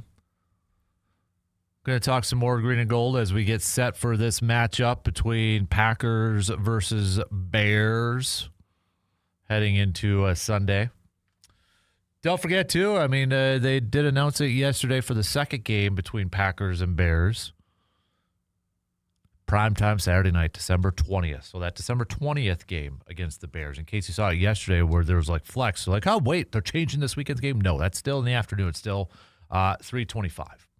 But for that December 20th, Saturday game, we get a primetime Saturday night, 7:20. I'm my old age now. I'm not one in favor of primetime games unless they're Saturday night games. And I could get on board with a Saturday night game. So hopefully that will also result into a night with a victory scotch and such too. So, but put it on your calendars. If you got a schedule and you're keeping track, put it in your phones and such. Mark it on there. We got December 20th, Saturday night, 7:20 prime time game. So, continue to send me your vibe checks heading into this game as well. Packers versus Bears. They're going to get back to practice today. Packers will be. So we'll get our first glimpse. Maybe Quay Walker will return to practice. Maybe a Matthew Golden and such. You know, obviously, I think Jane Reed's still going to be out there, but no news on whether he's going to be officially official for the game on Sunday. And I would imagine that Green Bay is probably going to keep that pretty close to the chest and not try to reveal anything, a little gamesmanship and such when it comes to that. So, but we'll throw some more hoops talk in here too. Giannis deleted a bunch of stuff on social media, and it's got people freaking out. It's got a lot of people freaking out right now, considering where the team's at, 9-13. You got Detroit tonight, the top team in the East record-wise. People are losing their minds, trying to figure out. It's unsolved mysteries.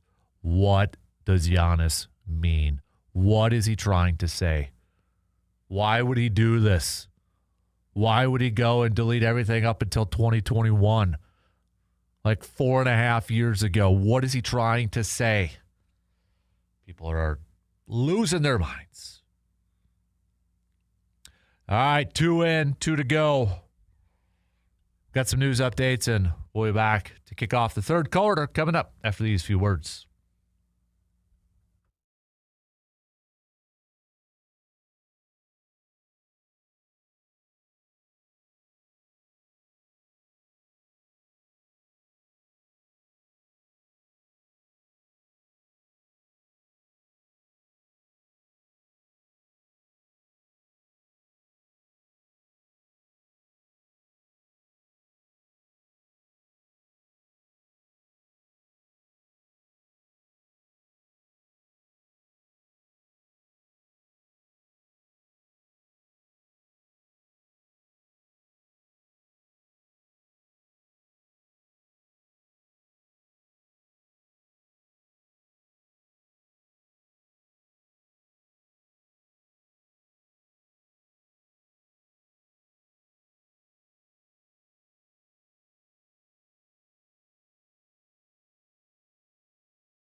All right, here we go. The third quarter is kicking off right now on this Wednesday morning, making the turn on this week.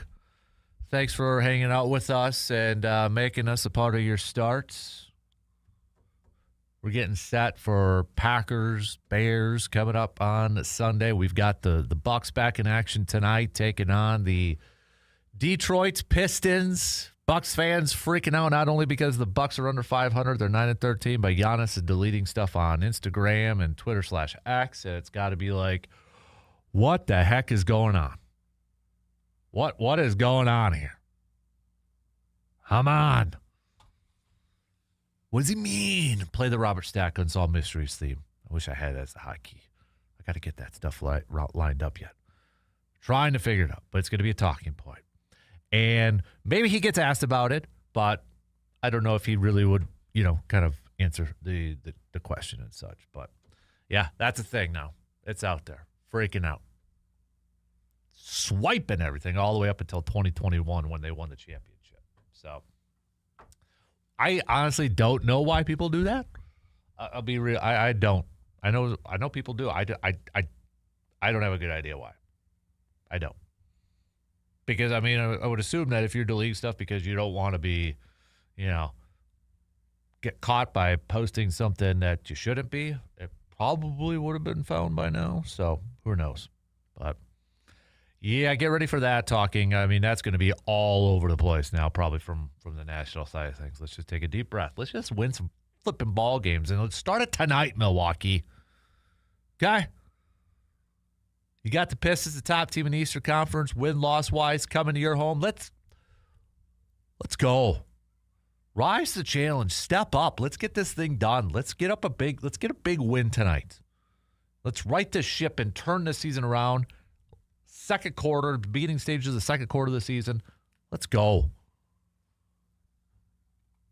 That's what I want to see tonight. I want to see the Badgers pick up a win tonight, too.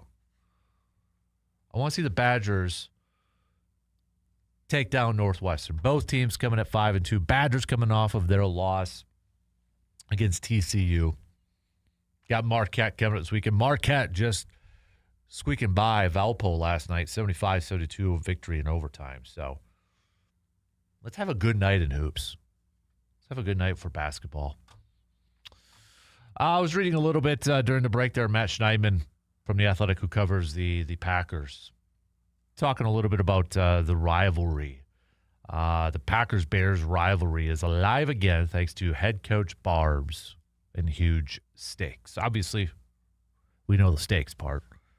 Bears are number one right now in the NFC, on the top of the NFC North. With the Packers win, Packers will be back in first place in the NFC North, not on top of the conference. Yeah, you need a little bit of help there, but also, too, with Ben Johnson with the introductory presser, which I'm sure that's being played on loop all over the place. Kind of forgot a little bit about a little bit of a shot from LaFleur during the draft in Green Bay when he was on the Pat McAfee show. When he said, quote, "We got a great division. You can't discredit what the teams have done, and I think Chicago has done a nice job of adding to the roster, and you get a good football coach," as he said himself, in Ben Johnson. It's like, oh, yeah. But then, LaFleur say, no, I do respect Ben. He's one of the best play callers in the game. So, yeah. We'll see. We'll see how this game kind of plays out. But you're going to have the whole question out there saying, is the rivalry back? Because let's face it. Let's face it. Longest time, the Packers have been the most dominant team between Packers-Bears. Okay? It's been more of a rivalry, especially in our area, our neck of the woods, Chippewa Valley. We focus more on Packers-Vikings because of the proximity and such. It'd be great for football overall if this rivalry got a little bit more heated, maybe a little bit more competitive. Right? And I think NFL would love that, the oldest rivalry. They build it up, and they would love it to be, Baltimore-Pittsburgh-esque, that physical, that hatred, between the two. I want to get back to that. Green Bay's been dominating it for a long time. I don't know if it's quote-unquote back. I don't know if one game will tell us. We'll see how the game kind of flows, and then we got another one really quick here in just a couple weeks on December 20th. So I've always thought when it's come to these rivalries between, and I'm talking mostly from like fan bases, I guess, because I've been to plenty more Packers-Vikings games. I've been to a Packers-Bears one. It was I've only been to one though. It was the 2010 season, that final game when Green Bay had to win to get in. And we know what happened later on. Green Bay beat Chicago again in the NFC Championship, and they go on to win the entire thing.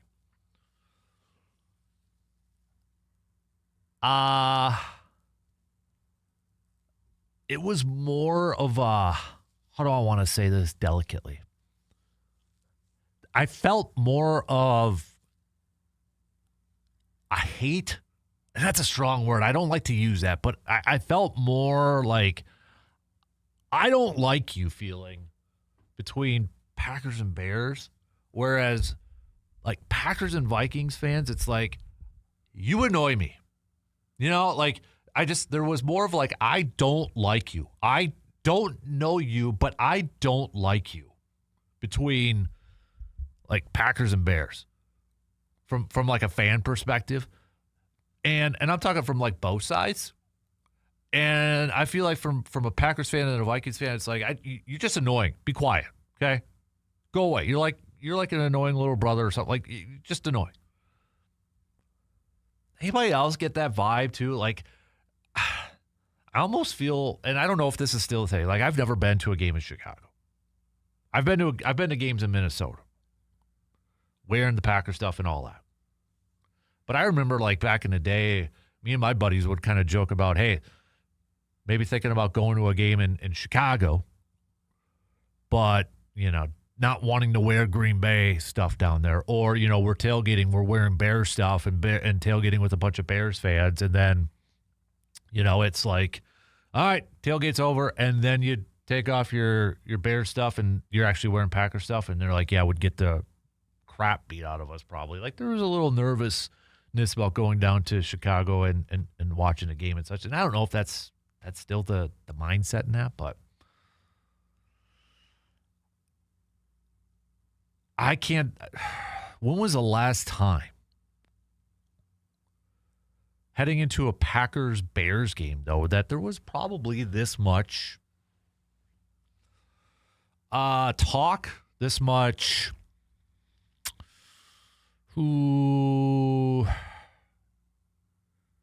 publicity on it?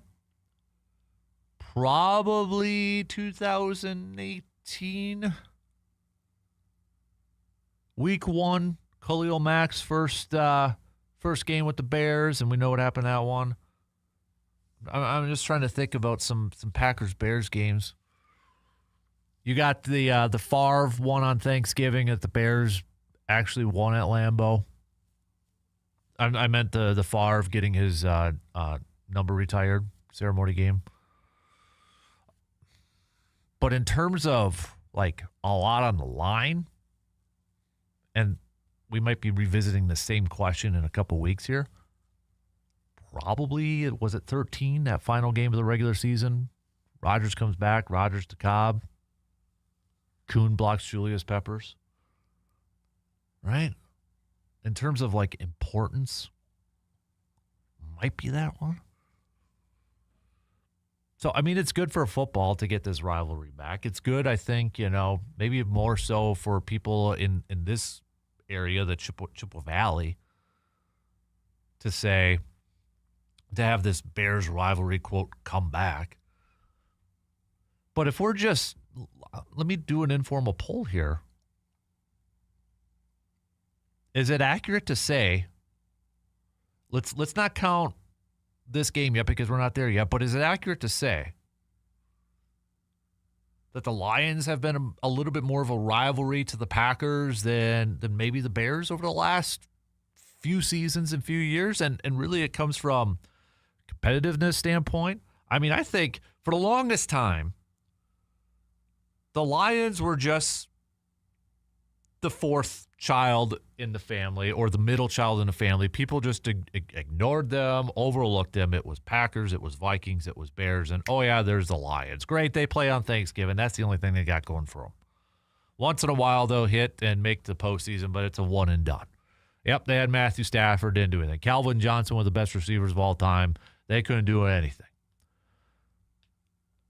And now all of a sudden in the last few years, obviously we've seen the Lions rise, their rise to prominence and being a solid team for the last few years. But I would also throw in the fact that, I mean, the last couple years, you go to a game at Lambeau Field against the Lions, and there's been a crap ton of Lions fans there. So, yeah, and then you talk.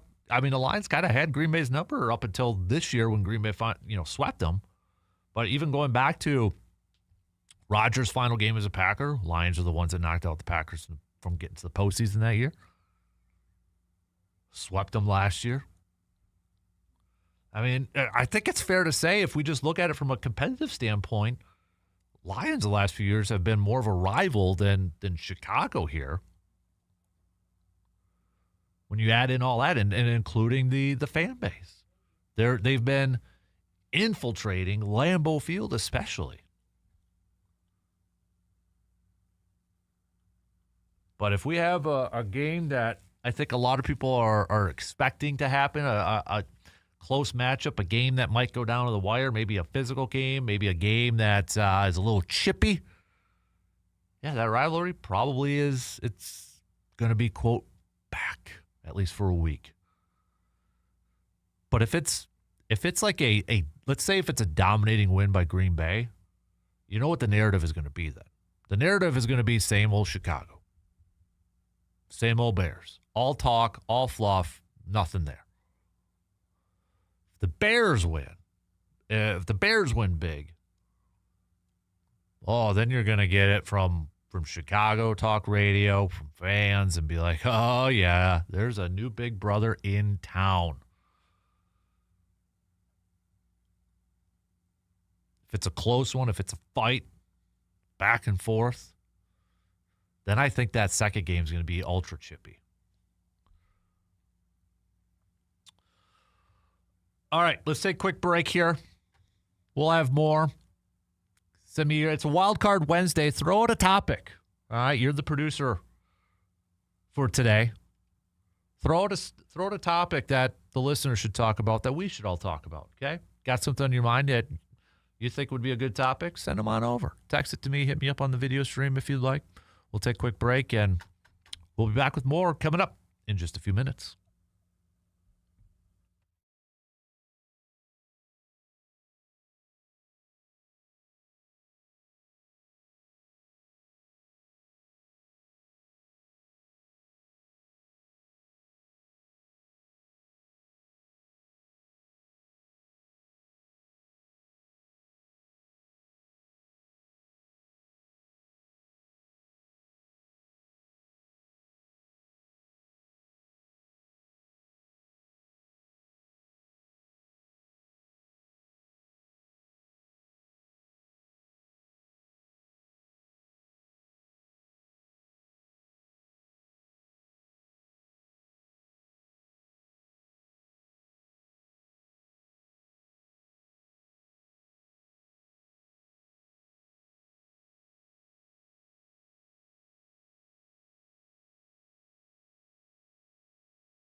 Hey, don't forget to get your picks in for our Pro Football Weekly Pick'em Challenge. If you are a part of that, you know the drill. If you've been making those picks, just head to our website, sportstalk1051.com. Click on that Fan Cave tab and scroll all the way down to the bottom, sign in, and get those picks in. So it's pretty close at the wire there. So, all right, let's. We got somebody sent to the topic. Hey, DK, good morning. Here's a topic idea for Wild Card Wednesday. That's funny. I was just reading something else there. Wild Card Wednesday. If Jordan Love continues to play at a high level and the Packers win out, do you think he should or would win MVP? That comes from Ben on our texting line. So I've seen some people kind of throwing that out there. I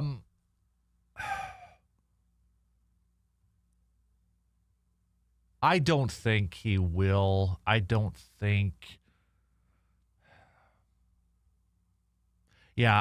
to say no.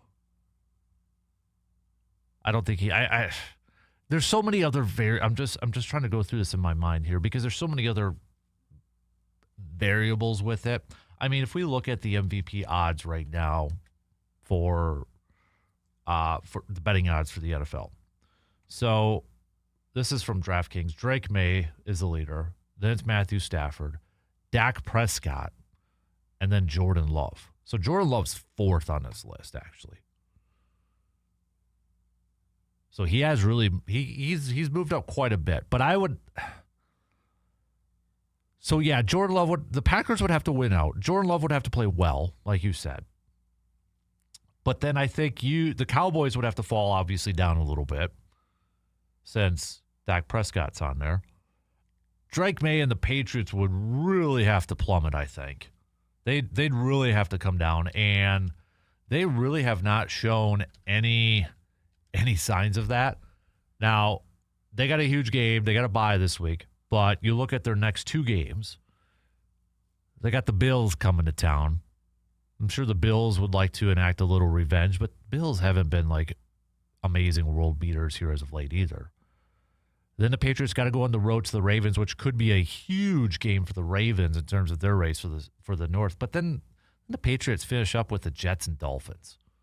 So, I mean, Drake May would, in his final four games, would really have to just kind of like go way down. And the Patriots would probably have to lose, I don't know, 3 of their 4 at least to maybe really tank his odds. Kind of the same with Matthew Stafford. So they've got 5 games left here. They got a couple games here that could give them some fits, but they got the Cardinals this weekend. Then they got the Lions coming to town. Then they got to go to the Seahawks on a short week after that. Then they finish up with the Falcons and then the Cardinals. So, if anything, I feel like let's assume Jordan Love plays well. Okay, let's assume that he plays well. Let's assume that the Packers win their 5 games. You would need Matthew Stafford and the Rams to lose at least a couple games, and Matthew Stafford maybe to play poorly, and the same with the Patriots and Drake May. So, and I think I saw another one out there too. Like if the Packers somehow get the 1 seed in the NFC and they win out and Jordan Love's playing well, is he the MVP? There's too many outside factors to go in there. If anything, with those other 3 players, I'd feel like the Cowboys would probably fall down a little bit, and Dak Prescott probably would fall down a little bit. More likely to than the Rams and the Patriots is probably what I'm trying to say. I mean, we got this big game tomorrow, Cowboys-Lions. And then you look at, Vikings, Cowboys after that. Then Chargers, Cowboys, Cowboys, Commanders, Cowboys, Giants. I don't think he can make up. I don't think he can make up that much ground. So, no. Hey, the fact that he's in top 4 right now, I think kind of still surprises a lot of people. I think it does. All right, so that's a good one though. Makes you, I just feel like, again, there's too many outside factors involved in that. We got John. Why is it freezing up here? Hold on a second. I did see a text coming in from John here a little bit. So hold on a second while it unfreezes for me. But send me your I'm not wrong, tell me I'm wrongs, or am I wrongs? There we go. Send me your am I wrongs, send me your wild card stuff over there too for a Wild Card Wednesday. You got a topic in mind, got a topic in hand, send it on over, okay? So, here we go. So John says, am I wrong, or tell me I'm wrong, that the Broncos are not as good as their record? They have only blown out 2 teams this year, and most of their wins are by 8 points or less. I don't like getting into those type of comparisons because, I could throw in the 2010 Super Bowl winning Packers. And I believe, let me double check, but I believe like even their wins and all their, was it their losses or was it their wins or was it every game? No, I think I screwed that one up. I think it was every loss was by less than 10 points, right? Yeah, I think that's what it was. But anyways, I don't know. Denver, they got a big win against the Chiefs. Say what you want. Yes, the Chiefs are down this year, but it's that mental hurdle to beat the Chiefs. They beat the Eagles earlier on this season. They dominated a Cowboys team. That Cowboys are playing well as of late. They did beat the Texans. I don't know. I get nervous about that stuff. Saying, well, they've only beaten, a couple teams by like dominating. But has outside of the Vikings one, has Green Bay really dominated, quote unquote, dominated full quarters 1 through 4 a team this year? Besides that latest Vikings game? If you look at it from a number standpoint, defensively, Denver's got a top 5 defense. They have the most sacks in the entire league. So, their defense is balling. Their offensive numbers that they're putting up are comparable to Green Bay, if we're just kind of using that as a benchmark. So, I get nervous on that stuff. You just got to, I think it goes back to you don't get extra credit points if it's flashy wins, if it's, you win by 20 or you win by 1. I wouldn't overlook Denver when Green Bay plays them coming up next week. I wouldn't do that. And I wouldn't take them for granted. That defense is balling right now, especially they can really get after the quarterback.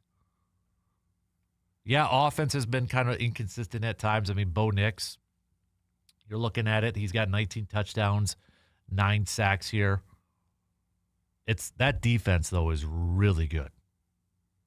Vance Joseph has that group playing really good football. So that's where it would make me a little bit nervous. And, you do have a head coach that has won a Super Bowl, too. But I know why some people, remember, too, Denver did make the postseason last year. They're taking a jump this year. They've taken that next step. So it's not like, the Colts this year that just jumped out of nowhere. Jumped out of nowhere. And it's like, who are these guys? Broncos were a playoff team last year. Got a little bit of experience. It kind of reminds me a little bit, and I'm not saying it's going to play out this year, but it kind of reminds me a little bit the Eagles Remember when they squeaked in as the 7th seed in the playoffs with Jalen Hurts, but then they had to go up against the Buccaneers with Tom Brady, and they just got walloped? And then that kind of started things for the Eagles. I don't know if that's going to be the Broncos. I'm not comparing that to the Broncos, but it kind of is a little bit similar to that as of right now, at least. But all right. We got another Freddie Peralta update from the Brewers, from Ken Rosenthal. We'll tell you what that is. But we got to take a quick break, and we'll be right back in just a few minutes.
All right, so as we get set for the winter meetings, hot stove season maybe starting to heat up a little bit in Major League Baseball. Ken Rosenthal from The Athletic has a Freddie Peralta update for what he's hearing. Just dropped on the Athletic here this morning. Brewers ponder opening door on Freddie Peralta. Perhaps this was inevitable, but the interest in right-hander Freddie Peralta is so significant that the Brewers are now considering, quote, cracking the door open for trade discussions, according to a person briefed on their situation. Both Mark Atanasio and general manager Matt Arnold said they were excited about their rotation after Brandon Woodruff accepted his qualifying offer, but if the Brewers get a strong enough offer for Peralta, they believe the veteran presence of Woodruff and their numerous other rotation options still could leave them in position to contend in the NL Central. The Brewers undoubtedly would set a high bar for Peralta, ideally landing a Major League-ready starting pitcher as part of the return. It is possible no team would meet their price, but righty Dylan Cease commanded a 7-year, $210 million free agent contract, reduced to $184.6 million in present-day value by deferrals, according to the Players Association. Peralta is the same age and is set to earn just $8 million in his final season before free agency. His trade value would be considerable. Without Peralta, the Brewers' rotation would be led by Woodruff, Mizorowski, and Quinn Priester. Their other candidates would include Robert Gasser, Chad Patrick, Logan Henderson, and Tobias Myers. Also, potentially 2 relievers who could start Aaron Ashby and DL Hall. The Brewers obviously are better with Peralta than without him. Their best decision might to keep him, try to build on their 97-win campaign, and then make him a qualifying offer, ensuring draft pick compensation, i.e. what they did with Willy Adames. The $8 million they would save by trading him might not be especially meaningful. The greater impact potentially would be in the return. Another option for the Brewers is to create payroll flexibility by signing Woodruff to a multi-year extension at a lower average annual value, or negotiating a new 1-year deal for him that includes deferred money. There have been no substantive discussions on either possibility, a league source said. All right. So, there.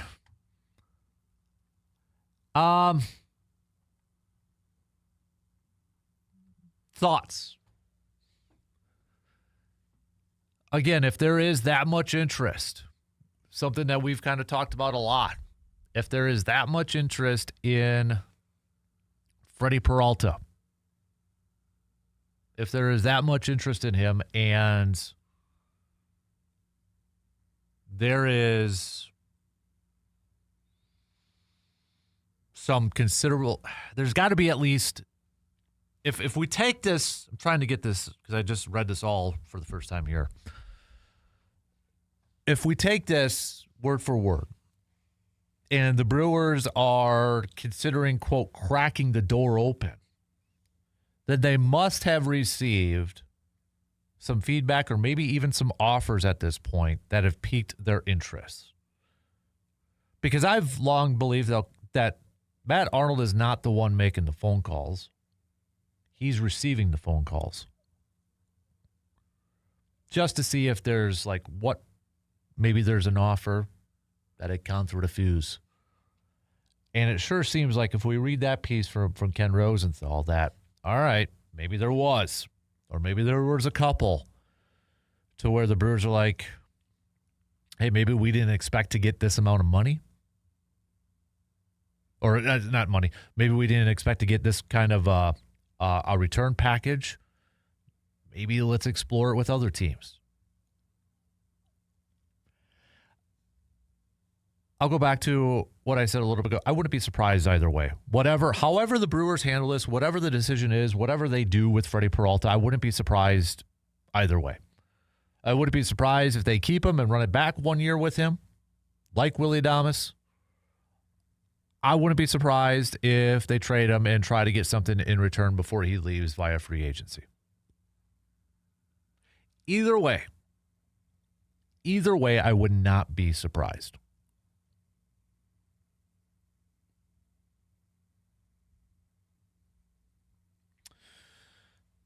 But it is good. I mean, when Freddie, if he does get traded this offseason, it'll be a hit, I think,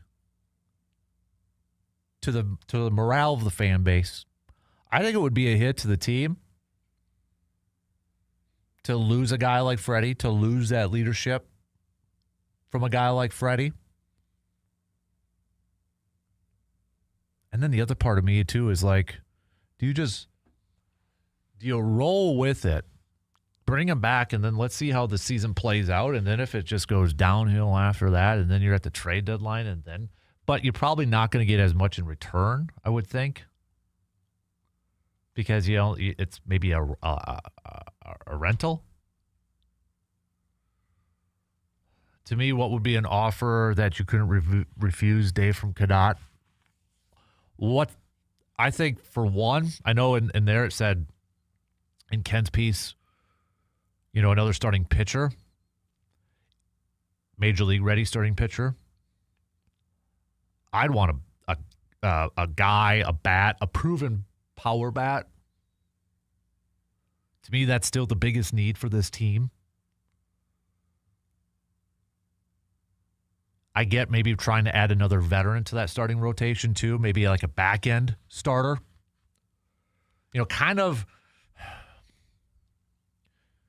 when they traded Devin to the Yankees, and then they got, Nestor Cortez, a little bit of a back-end starting pitcher, veteran starting pitcher that was probably just going to be a one-year guy, and he didn't even last a year because of the emergence of the other ones. I would want a bat. I don't know if they're going to be able to get a bat in return. That's the thing. Like, I want a bat. I want a power guy. I want a power bat that can come in. No offense to Caleb Durbins, because obviously top 3 rookie of the year voting, he was a great pick. I think that trade worked out better for the Brewers. Now Devin's with the Mets. But I want a power bat, whether it's coming from the third base side, maybe the first base side. That's what I would want. A proven guy, too. Somebody who's done it. Who that is, off the top of my head, I don't know. I was looking at a list a little bit earlier. I don't know where it's at. Where was it? That had some hitters potentially available on the trade market. I'll see if I can find it a little bit later on. But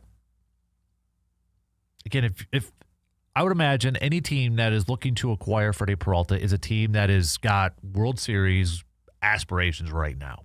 And that's the thing, though, too. It's like, those are the teams that are going to be wanting to trade Freddie Peralta. So you got to ask yourself, is that going to be a situation where, hey, they're going to be willing to maybe give up one of their big players, main players, a big bat for Freddie Peralta? You have to find that team that maybe has a little bit of depth at that position, where if they lose that power bat, they're like, okay, you know what? We're covered this way. We're good here. I think it was Bob Nightingale's piece that I was reading because I think Freddie Peralta was second on that list. Let me see if I can find it quick and see, because I thought there was a couple of other players on there. Let me see if I can find that quick and kind of throw some names out there and get everybody's reaction and thoughts on it. Here we go. All right, top 10 trade rumors. Here we go. So Skubal and Peralta were the top 2. Marte from the Diamondbacks. Diamondbacks continue to have operators standing by ready to field your phone calls. They have told anyone and everyone they are willing to listen to offers for their all-star second baseman who signed a 6-year, $116.5 million deal last spring with $46 million in deferred money. The D-backs want pitching and lots of it.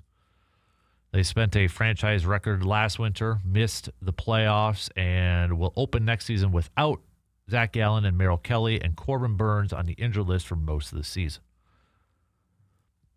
I mean, take away the contract. Let's just say this. Take away the contract. that Marte has, because I don't think the Brewers would take on that contract. But take that contract away. Would you trade Freddie Peralta for Ketel Marte? And then you move Bryce Terang at short?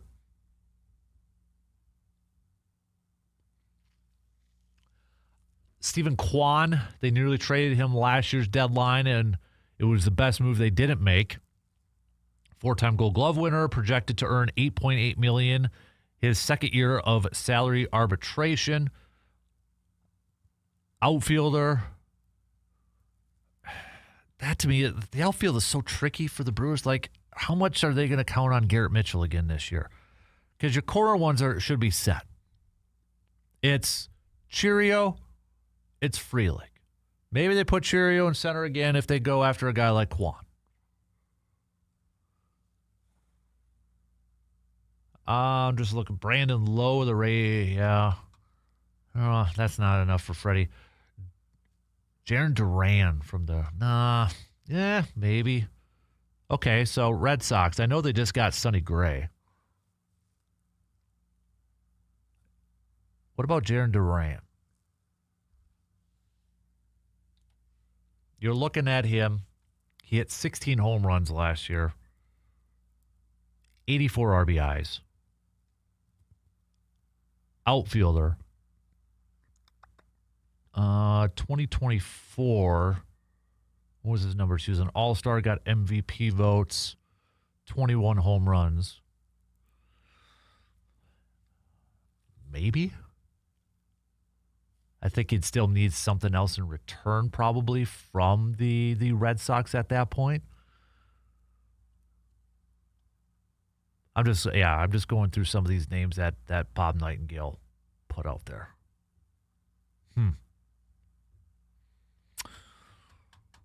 All right, let me know if you got any names. Let's throw this out there then. If you're a Brewers fan, what do you want in return for Freddie Peralta? Is it a bat? Like, priority-wise, you don't have to give me names because I know it's kind of hard in baseball. Do you think if they trade Freddie Peralta, is the priority getting another pitcher in return? Or is the priority getting an everyday player, proven bat? Not a prospect, but a proven bat. Because when they traded Devin Williams, you kind of knew what you were going to get with Cortez. Durbin was a prospect. What's the bare minimum that you would want back from Freddie Peralta in a potential trade? And is it possible they could get more in a Freddie Peralta trade than they did with Corbin Burns? So for Corbin Burns, who they get in return? They got a draft pick, Joey Ortiz, and DL Hall. The difference being there, Corbin Burns was making more money than what Freddie Peralta's making this year. That factors into these trades. The fact that Freddie's only making $8 million this year, that ups his price tag on the trade market. All right, let's take a quick break. We'll be back with more coming up after these quick words.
Milwaukee Bucks are back in action tonight, taking on the top team in the East, the Detroit Pistons. Who would have thought that, huh? But, yeah, there we go. That's how things are playing out right now in the NBA season. If we look at standings, it's the Pistons at the top. You got Toronto as the second team, Miami, New York, Orlando, Cleveland, your top six. Then it's Atlanta, Boston, Philly, Chicago.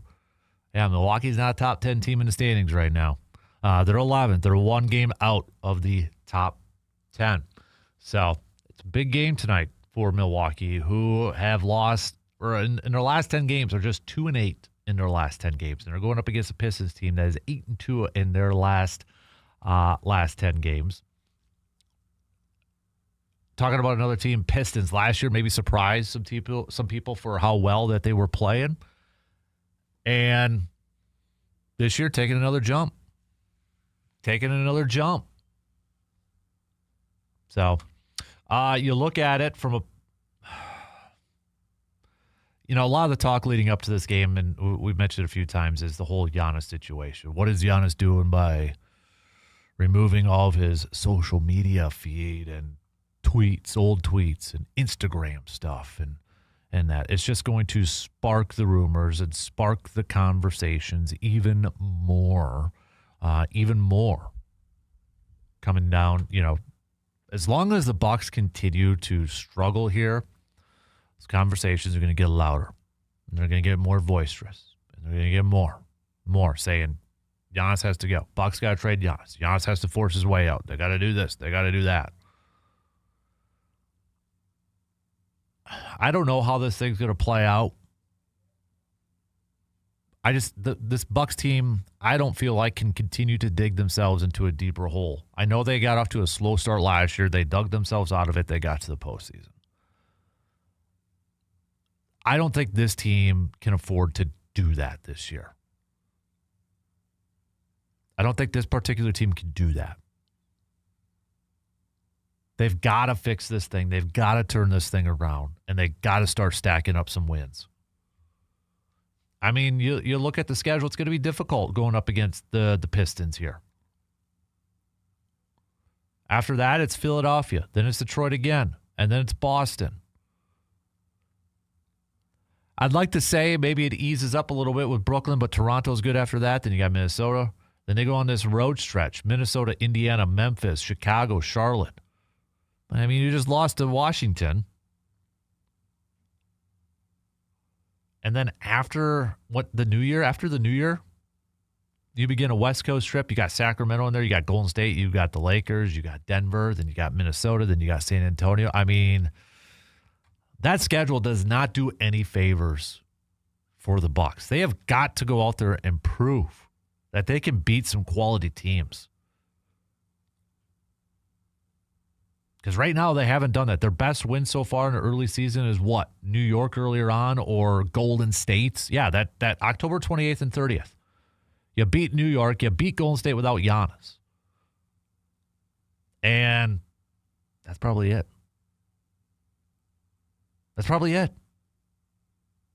They've got to figure this thing out. Otherwise, by the time February rolls around and that trade deadline comes up, there's no telling what this Bucks team's going to do. All right, quick break. Final hour, final quarter coming up after these news updates.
All right, final hour, kick it off right now on this Wednesday morning, December 3rd. Thanks for hanging out with us here this morning. Coming up, we'll get back to some more Packers-Bears talk as we get set for that matchup just a few days away. Packers will be back at practice coming up a little bit later on. We're going to be obviously paying attention. At least I will be. I think a lot of people will be. See if Quay Walker can return to practice. See if Matthew Golden can return to practice. Obviously, we're all waiting to see if Jaden Reed's going to be able to play this weekend or not, but I don't think we're going to find that out today. So, could be wrong. Could be wrong, but we'll see.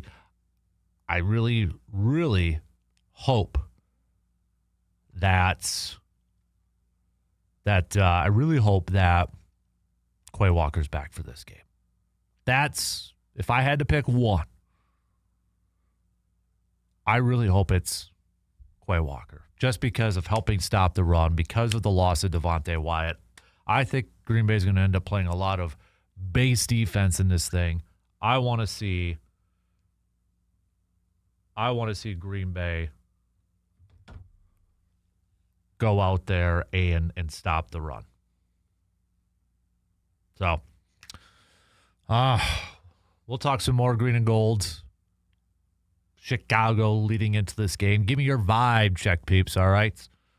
Whether you're a Bears fan or Packers fan, because Wednesdays, on a normal Sunday type of game, it's kind of like this is the week, or this is the day. This is the day of the week. It's like the start of the NFL week because teams mostly get back to practice on Wednesday. Monday they come in, do a little rehab. Tuesday they get an off day, maybe some meetings and such, and then Wednesday back on the practice field ready to go. If we're talking about a normal day. So this is like, okay, now it's like Bears-Packers week for me. And yeah, I do feel a little bit more like, okay, this is maybe a little bit more of a rivalry going on here, which makes it a little bit more nerve-wracking. I used to like it when, we would always just beat up on the Bears and such. I like that. I miss those days.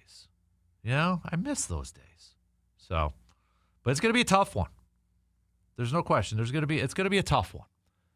And I think a lot of it is going to depend on who wins the early downs between Chicago's offense and then Green Bay's defense. Chicago has been very good on the early downs, first down running, tops in the league. They've been superb at this. So I think it's going to be very critical for Green Bay to go out there and try to stop that, put them in third and long situations. And yeah, tell Caleb Williams, you got to beat us, dude. You got to go beat us. So that's why I think you're going to see more of that base defense. You're going to see more guys in the box. That's why I want Quay Walker back for this game, man. Oh, I hope we can. I want Jaden Reed too, because I think he's going to do. I think that opens up the playbook just a little bit more too for Matt LaFleur. I hope it does, at least.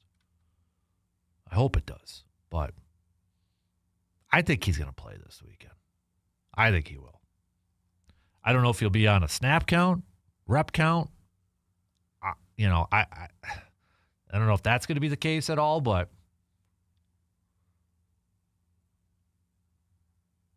we'll see. Continue to send me your thoughts. Hit me up with a quick message, 715-830-1912 on that Shoe Doctors bullpen line. You can text them on over.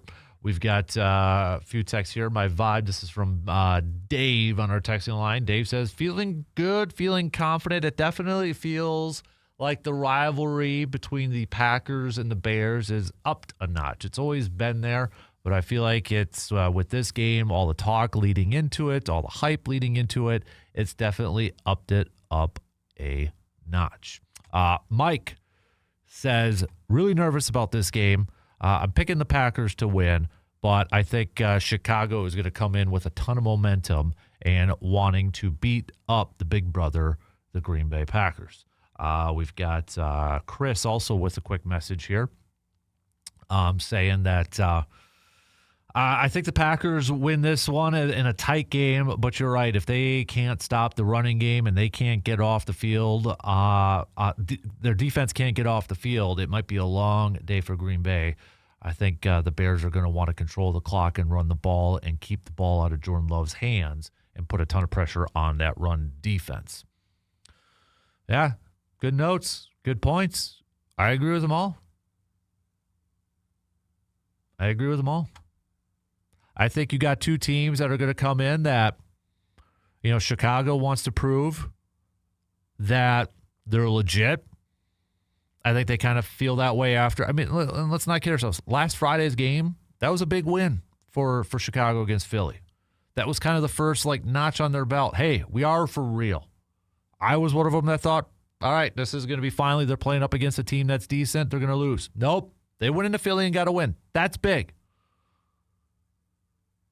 Next up is their main rival. They want to continue that. That's the message being said. Let's continue to prove to everybody we're for real. Let's go in their house. They're not going to be daunted by Lambeau Field. They're going to be prepared and they're going to be ready. Then Green Bay on the other side, coming off of a big win against Detroit. They want to probably silence some doubters out there too, saying, there's still some issues with Green Bay. At the beginning of the year, they sure looked like a Super Bowl contender. But now, each of these teams got a little bit of a chip on their shoulder, I would say. So they want to go out there and prove it. They want to go out there and prove that they're for real, that they're legit contenders. And you look at the playoff race here too. Man, these games, every single game matters in this final quarter. Not only just to win the division, but to get into the playoffs. Both these teams, they control their destinies. And that's what you want. Every team wants that at this point in time. When you enter the final quarter of this season, when you inch closer to the playoffs, every team wants to be able to control their destiny. And right now, both these teams are at that point. When it comes to the division, Chicago may be at that point too of getting that 1 seed. All right, let's take a quick break. I want to talk some more baseball coming up here too. So with the news that, there's been a couple of nuggets surrounding here with the Brewers. One, a few days ago from The Athletic, that Brewers may be a little concerned with their payroll. And now we have Ken Rosenthal saying, from what he's hearing, the Brewers, they're willing to crack that door open on some possible Freddie Peralta deals. A, your thoughts on that. B, what do you want in return for Freddie Peralta? What would make you go, all right, I'm good with that? Hit me up with a text. We'll take a quick break. And we're back with a lot more coming up after these quick words.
Dave says on our texting line he wants a power bat in return for Freddie Peralta, a ready-to-perform day one proven power bats. Matt also say he wants a third baseman that can provide some home runs for this team.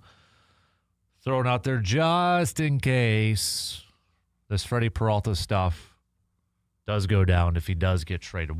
The question we're throwing out there is, what would you want at least in return for Freddie Peralta? I think you could be greedy in this point too. Why not? I mean, you've got a top-of-the-line pitcher who's only making $8 million coming off of 17 wins. He has proven, over the last couple of years to be pretty darn healthy. 29, I believe.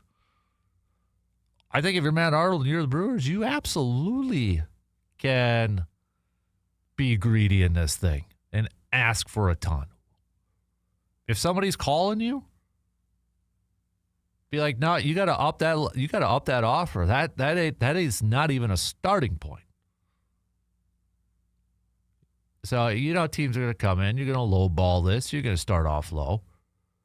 And I don't know how Matt Arnold is as a negotiator. I don't know how he's playing it and such. I wouldn't even, if it were me in the early stages of this thing, like if somebody called me and said, here's what we'll offer for Freddie Peralta, and if I thought that was way too low, I'd be like, no thanks. Not even just engage. Not even engage in this thing. Just, no, we're good.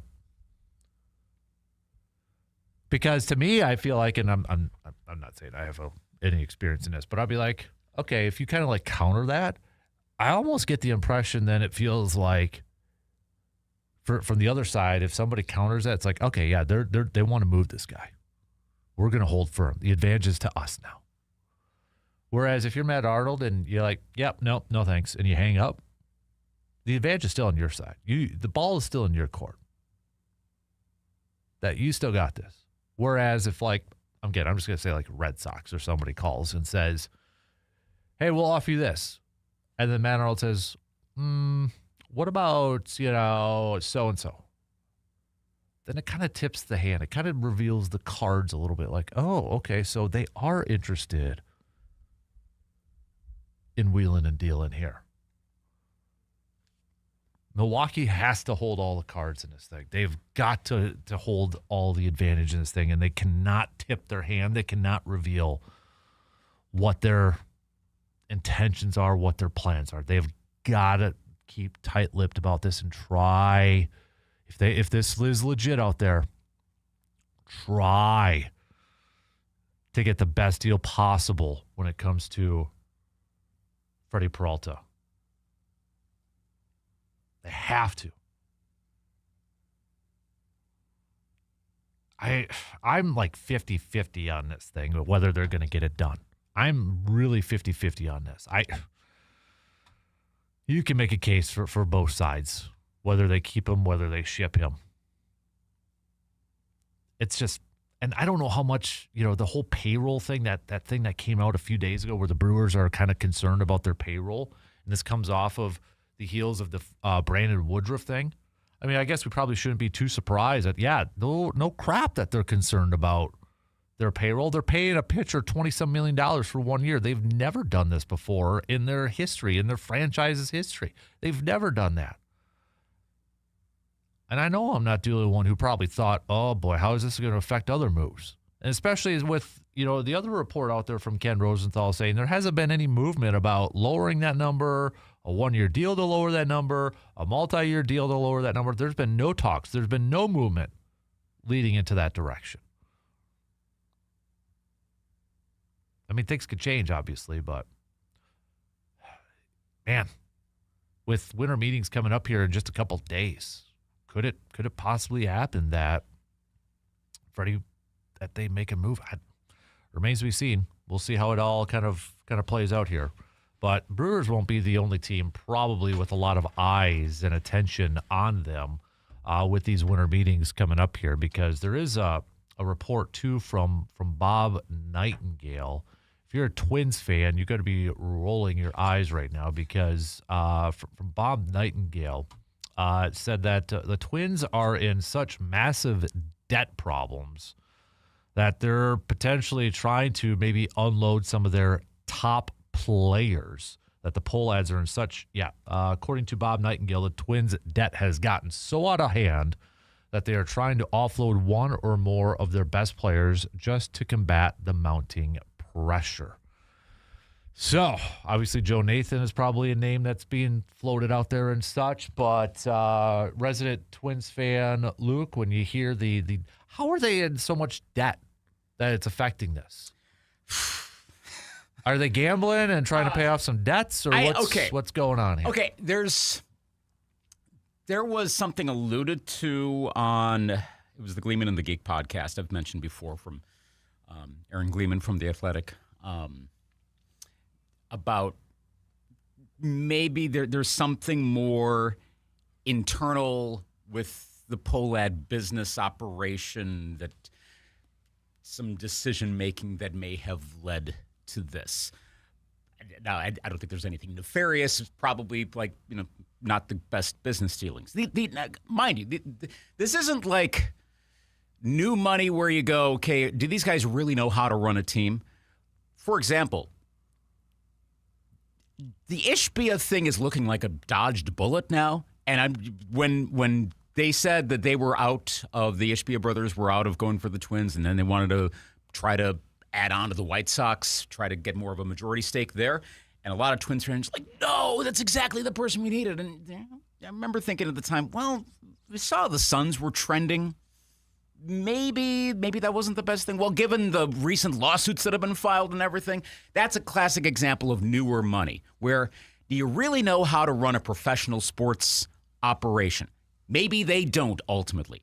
The Polad family has been involved with the Twins since 1984. And Carl Polad, prior to that, when he was alive, had a long banking history. So they're plenty competent, and I know that would result in a lot of eye rolls and bad Instagram comments, but no, they really are competent business people. You can't stay in business for many decades, pushing a century, without knowing how to, run a business. I wonder if they got the economics of baseball in the 2020s wrong. I wonder if and this is where I think it's more plausible, I think they didn't manage the pandemic properly. I forget where I read this. I think it was an Athletic article. It may have been from Gleeman. It may have been from one of the other writers, that they chose not to bring on limited partners in the wake of the pandemic because there were a lot of other teams that were having financial trouble for obvious reasons. Gate receipts, lack of games, et cetera, et cetera. They chose not to do that. Whether that was a philosophy of we're keeping it in the family. We don't want to split this down to other investors. Well, those other teams were able to raise capital. That's why you bring in minority investors. That's why you have the private equity money starting to go around now. It's a way to make money for the families that don't have as much money with all these valuations, all the costs going up. So the Twins got behind the proverbial 8 ball, to make sports metaphors. Combined that with the RSN situation, with the problems from the Diamond Sports Group, now, which seems to be coming out of that problem, but at this point they're already out. They're not doing that anymore. Of course, Major League Baseball is producing them. They're not getting that revenue anymore from a cable network. There's a lot of money they don't have. And the limited sale that they announced a few months ago when they said, we're keeping the team, that has not finally been approved. We're in the process of that. It's going to happen. I don't see any reason why Major League Baseball would reject it. I don't see any reason, we don't know who these limited partners are that would come in. Now that the Polads are doing that, well, in the interim, that's not money that's in the team yet. You haven't made the transaction, so the debt is still there. You're still losing money. So the next couple months during the hot stove, while they're still waiting for that capital to come in, I'm getting very financial here with this, but that's exactly what's going on. It does not surprise me that they would look at moving big contracts. The biggest reason Byron Buxton is being talked about as like, oh my gosh, you could move, is because he said, I want to remain a Minnesota Twin. Yeah. Honestly, if you really want to regenerate the team, you probably want to get rid of a big contract from an older, injury-prone player. Take away he's probably at his peak popularity now compared to at almost any point since early in his career. All the injuries got a lot of Twins fans frustrated. Now, he actually seemed kind of durable and pretty good. But take that out, take out the fan passion. They probably should blow it all up. If you're going to be a 60-win team, might as well do it now. Mm-hmm. Why try to skate by at 70 wins? What's the point? Right. Really. Right. So there's a fair amount of eye rolling, and when I've facetiously said they'll probably even try to trade their top prospects so that they can avoid future money inflows. Okay, that's really being snarky. Wouldn't be completely shocked if they try to do that. I don't think they will. So yeah, I think we may have not quite Fire Sale 2, the sequel, but as much as I've heard or read, heard makes it sound like I got sources, much as we've read that it's probably Pablo Lopez or Joe Ryan would be traded. I wouldn't be surprised if they both go. Yeah. And Byron Buxton. You think they would actually? Does he have a no trade? He does. Okay. That's the thing. He has to waive it. But then there's this talk now that maybe he's getting frustrated with where the Twins are going, and so he would want to waive the no trade clause. And like I said, I'm kind of in favor of it. It'd be great if he's a Twin for life. You always want to have those players. Brewers, same thing. You always want to have your guy who's there through thick and thin and everything. Yeah. But realistically, what more is it going to do? Mm-hmm. So, yeah, if they do that, it's okay. Mm-hmm. It's okay. I know because there is a piece up on Brewer or MLB.com too that has the 10 teams that have the prospects to swing a big trade at the winter meetings. The Brewers are listed on a team. This is really going to probably frustrate baseball fans, but we've said it before. Dodgers are also on this list too. They know how to do it. They spend, but they do a really good job in their farm system too. They've somehow figured this out. Mm-hmm. They've got the secret sauce right now.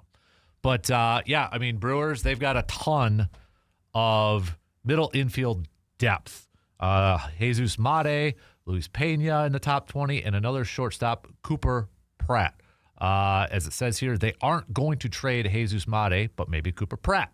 That would be an interesting one. They also have some depth with guys who had breakouts in the fall league. The Brewers are not a team that likes to blow up their farm system, but they can trade from that depth a little bit. So I wouldn't mind a Byron Buxton. I know he gets hurt a lot, but so does our other center fielder, Garrett Mitchell. So it's like, what else, Okay, so. And I was looking at his contract. It's like $15 million a year. It's not a ton, which again makes you wonder, looking at what Nightingale is saying, it could save the Twins $21 million. Now, $21 million in and of it to any of us listening right now, unless we got some multi-millionaire who's listening, in which case, hi, how you doing? $21 million is unfathomable amounts of money to us. By baseball standards, it's not a lot, which, again, makes me go, what kind of debt problems do you have that unloading a $21 million salary is going to keep your business afloat? Right. What's going on? So $15 million for Buxton. It doesn't really sound Brewer-like, I guess. Okay, if the Twins can get some massive prospect hauls, they've been so-so with their prospects. They've had some good prospect rankings. I don't know that they've done the best job with prospect development, getting them to succeed at the major league level. Is that on Derek Falvey? Is that on Rocco Baldelli? Who's failing? Is it something else at the steps up? So maybe they need more people.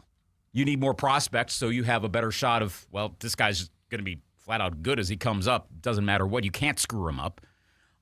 Play the odds. maybe they're that bad they're going to screw up every prospect. I don't think so. This reminds me of what has been speculated about Tarek Skubal. That can you get such a mammoth package if the Tigers were to trade him, say, this offseason? Or do you wait until the trade deadline, understanding that he's got Scott Boras, he's probably going to go for free agency, he's probably going to end up being like a New York Yankee or a Los Angeles Dodger come the to-be-seen 2027 season, if that happens. Kind of a similar situation is probably going to happen with Paul Skeens. So how many prospects can you get for the Twins? If you can get a lot of Brewers prospects, you mentioned that list right there. They do a great job of building them up. You saw that list of 10 prospects from a decade ago? Yeah. If anyone hasn't seen that, go find that list. It's stunning how well they did, and that they also unloaded the bad ones to the Marlins. Mm-hmm. I don't know that they knew that, but it worked out perfectly. Right. You rarely see something like that. So the Brewers are a trust. They've earned the trust to go, okay, we can work with these guys to get high-quality prospects. Any of the other 29 teams should think that. If they can get a good haul for Buxton, great. But on the other hand, if you're the Brewers, do you want to let go of a lot of prospects knowing you've got an injury-prone, older, somewhat expensive player coming in? I mean, I think you know enough, having been around here, to hear about the ever-present Byron Buxton injuries. Oh, yeah. Sure, there's plenty of Brewers fans further east in the state that the Twins are not on their radar as much. Be ready for what you're probably going to get. You're going to get frustrated by it. Mm-hmm. He's a lot of talent, but there's a lot of injury potential, and maybe it's gone. I don't think so. Mm-hmm. But you'd be in favor of Buxton trade? I want to bat. Honestly, I don't know what to expect from Garrett Mitchell, to be honest with you. I think that's a need. I would rather have it come from third base, from the hot spot over there. I was looking at some possible other stuff there too, because the big thing now is Freddie Peralta. There was the latest piece from Ken Rosenthal in The Athletic is saying the Brewers are now cracking that door open, which to me tells me they got offers that they probably weren't expecting. Mm-hmm. So I'm like, okay, who are these teams? I look at the Mets. They need a starter. David Stearns, very familiar with, the dots over there. And I was like, okay, who do they have? Who are they going to trade? There's a lot of talk about they would trade Jeff McNeil. Now, that's a second baseman. Then you can move Bryce Serang over to short. Is that something? I think you need a lot more in return, though. You can't do an even swap of Freddie Peralta for Jeff McNeil. That will not work out. Do you think this is, and maybe Rosenthal said it at some point, so maybe I just haven't read it, but do you think Detroit Tiger reticence, that's the right word, on trading Skubal is raising the value of Freddie Peralta? Because he's cheap, too. And other ones now. So I would imagine Joe Ryan and Pablo Lopez, in that article. Well, we talk about injuries. Freddie Peralta's been pretty darn healthy, too, the last couple of years. Right. I mean, you're pretty much guaranteed to get over 200 strikeouts with him. He doesn't last long in games, but you're getting coming off of a 17 win over, again, back-to-back years of 200 strikeouts. And the Mets rotation had injury issues last year. That honestly does kind of seem like a perfect fit. To be real, and I know Brewers fans probably don't really want to hear that, but if you can get a really good haul and the Mets are getting a little more desperate, you're also dealing with an owner who's a fan. Yep. You know how those. I know Stearns makes the call, but Steve Cohen's probably going to have a bit of a say on this. He might go, look, David, get the guy who we know is going to hold up.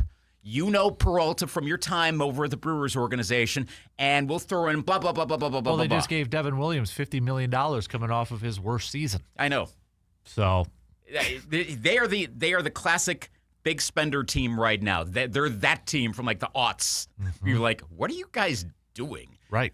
I don't think they have to worry about debt issues like the Twins, though. Also that. I mean, the casino that's almost fully approved that's going to go in the parking lot where Shea Stadium used to be, right next to Citi Field.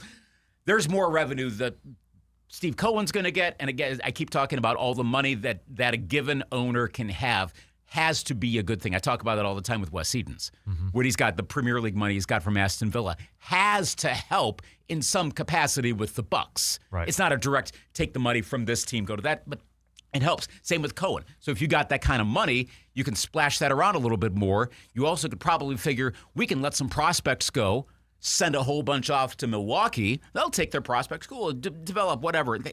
Steve Cohen doesn't have any reason to tamp down the Brewers until they're playing each other in the playoffs. Fine, give them that. We'll spend money on Peralta if we need to do another contract at some point. I know he's under contract, but at some point. Spend money on other guys. He'll spread it. So I think a Peralta trade to the Mets makes more sense to me than even a Buxton trade to the Brewers. Yeah. If we're not, we have to do an AB on that, but I think that's more likely. I think it's more logical as well. Yeah. All right, we got to take a quick break. I do want to talk a little hoops coming up here as well. So let's do that. First up, quick break, and we'll be back after these few words.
Bucks are back in action tonight. Tip time, 7 p.m. Coverage will begin around 6:30 on the radio dials, 105.1 FM, 790 AM.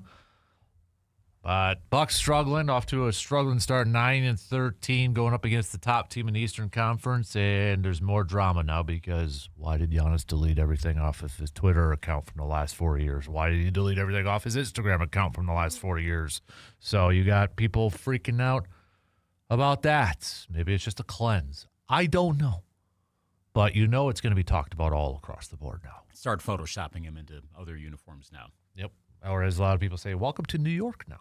Of course, because he's going to be a Knick, obviously. One of the last remaining ones that he has towards the top is a happy birthday to Kobe Bryant, so they think Lakers. So of course. Yeah, they're going all that way. But I don't know if it's much to do about nothing, to be honest with you. I don't want to get into that trap. Transaction culture sucks. I understand why we do it, especially in fantasy world where we're always making trans. I get it. It sucks too. Yep. Can we actually talk about the games and not what's the trade package going to be? That may not ever happen. Right. So but the more the Bucks continue to lose, the more it's going to be talked about. Going to lose to the Wizards. They did. I mean, come on. It's been frustrating the last 3 years, and I don't know what they can do at this point to change it. I mean, the thing is, the Bucks over the years too have been uber aggressive in trying to fix something. Firing Adrian Griffin his first year, making trades, moving on from Eric Bledsoe, acquiring they've done trading Chris Middleton last year. They've done this. Is the last thing on the table to fire Doc Rivers? I don't know what else they could do. They don't have a lot of options. We knew going into the season that what do we say? Because I seem to remember we were talking about ceilings and floors for this team. Mm-hmm. The ceiling is the ceiling is the roof. Yes, waiting for Michael Jordan to break that out on NBC. That they're probably, what did I say? Like about a 3 or 4 seed was like the best case scenario. Worst case scenario is probably around 8, 9 in the East. I think that was my prediction anyway. Yeah. I don't know what you were thinking too, but they were not going to be the best team in the East. Almost certainly not an NBA Finals team, or if they did, it would have to be a matter of the bracket working out just right. Mm-hmm. The seeding works out where you happen to somehow avoid, well, it turns out to be Detroit, apparently, maybe New York. I mean, one of those other, Boston seemingly doing okay. But then you still have the West waiting for you. Mm-hmm. Good luck with Oklahoma City. Has there been any talk, by the way, about OKC breaking the wins record? I've not heard anything about that. Not yet. Maybe just because it's still after Christmas, maybe. Probably you want to wait a little bit to see if there are streaks. The whole do you have your hot streak at the beginning of the season or your cold streak at the beginning? We see that so many times. You have to wait till you go, oh, so they've really only lost only got one loss right now. Right, so you've lost one game into January? Wow. Okay. At that point, we better be talking about it, but that's still a month away. There's plenty. I feel like when the Warriors did it, we were talking about it because the Bucks snapped it after 20-some games. That was it. You get into really long winning streaks and stuff like that. Really long ones where you're getting into historic territory. Keep going back the Lakers streak of the early 70s. I know that's a long time ago, but that's the gold standard, if you will.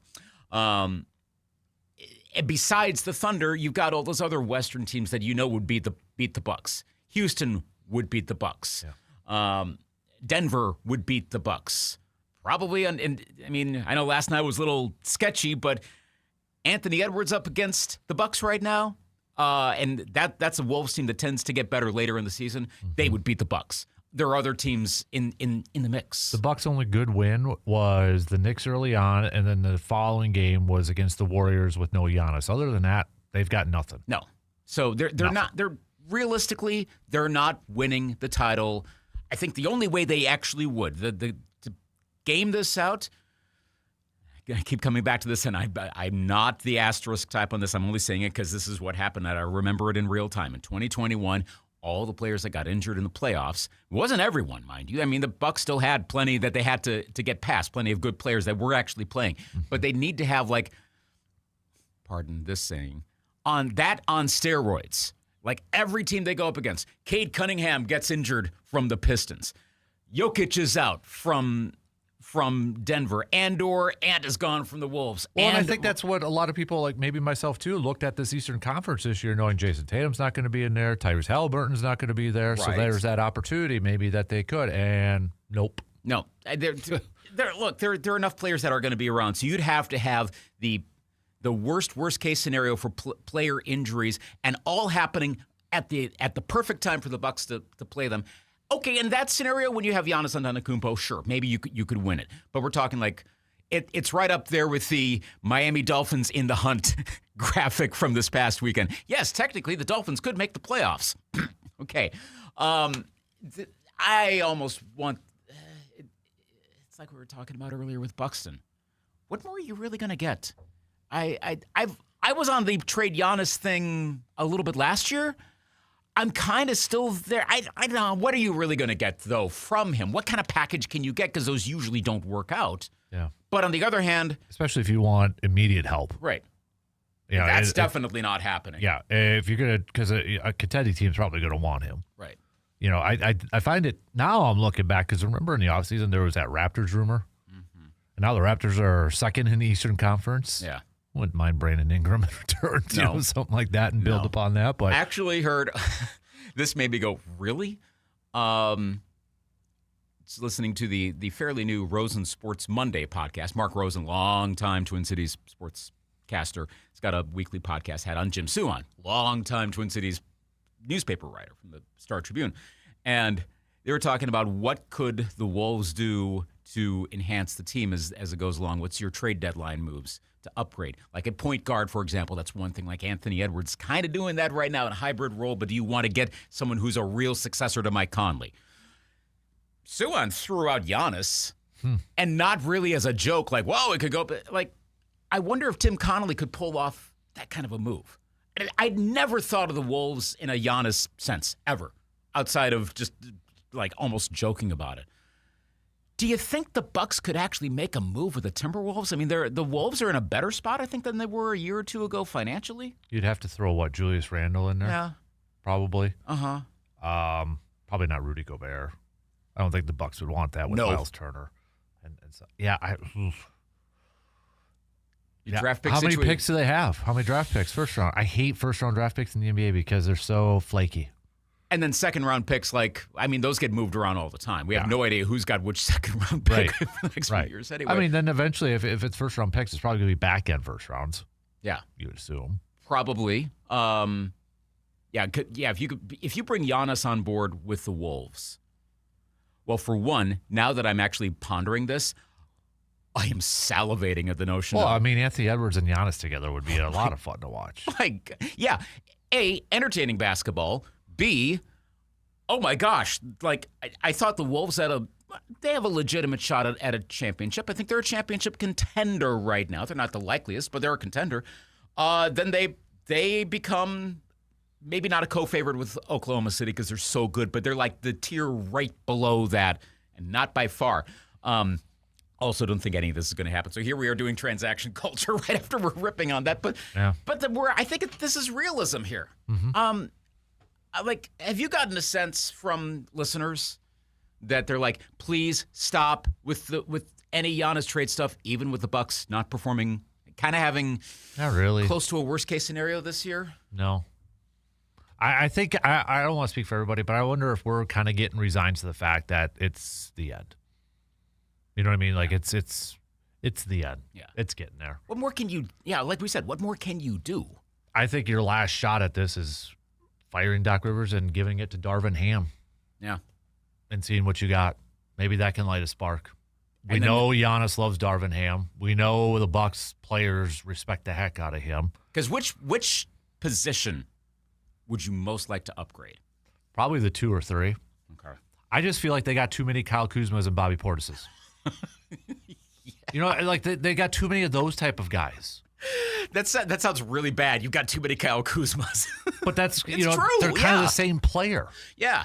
You don't, and they're struggling to find what's the best role for these guys. Mm-hmm. Heck, even like Kevin Porter Jr. and Ryan Rollins are kind of the same. Yeah. It's like you got too many of the same things.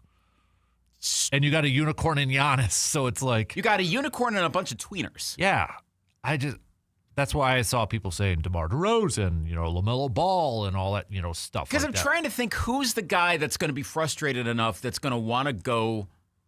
Well, I mean, it doesn't matter if they want it. If they're traded, they're traded. And I know we're in player culture of like, no, I won't. Well, it's going to happen with some players. Who's going to get offloaded in February to the Bucks that would give them a shot with Darvin Ham if that were to happen, if they were to finally offload Doc Rivers, which I don't think is going to happen. I don't think they want to pay more. As much as I was talking about the ownership, financial resources, do they really want to do that? Are they quite to like LSU, Texas A&M levels of, we'll pay what? Well, I know LSU tried to get out of that, but you know what I mean, of like programs that'll pay any amount of money. I don't think the Bucks are going to do that. What if Giannis, and we got to take a really quick break here because we're running out of time, but what if Giannis says, I want Darvin? Yeah, you may be paying another coach, but then it's like. Doesn't have the best track record of I want blank coach, but it doesn't. If your other option is I want out now, I think you do it. Yeah. All right, really quick break, and we'll wrap it up with some picks coming up in just a couple minutes.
Wrapping it up with some game picks for tonight. Let's start off in the college basketball world. We've got number 22 Indiana taking on Minnesota.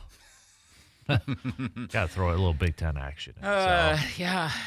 Eventually Nico will get it figured out, maybe, kind of, sort of. Indiana. Yeah, I'm going to go Indiana. Number 6 Louisville at 25 Arkansas. Take Louisville. I'll take Louisville as well. Let's do is there one more I want to do before Wisconsin? No, we'll just do so Northwestern at Wisconsin. Okay. I'll take the Badgers. Yeah, I'm going to take the Badgers. Let's do some NHL games for tonight. We've got on the docket Wednesday just a few games. Dallas taking on New Jersey. I will take them. Okay, the former North Stars. Yeah, I'll take the Stars, too. Winnipeg versus Montreal in the Battle of Canada. Canadiens have actually been doing pretty decent. I will take Montreal. I'll take Montreal as well. Buffalo at Philadelphia. Okay. Take Sabres. Sure. I'll go Buffalo, too. Utah and Anaheim.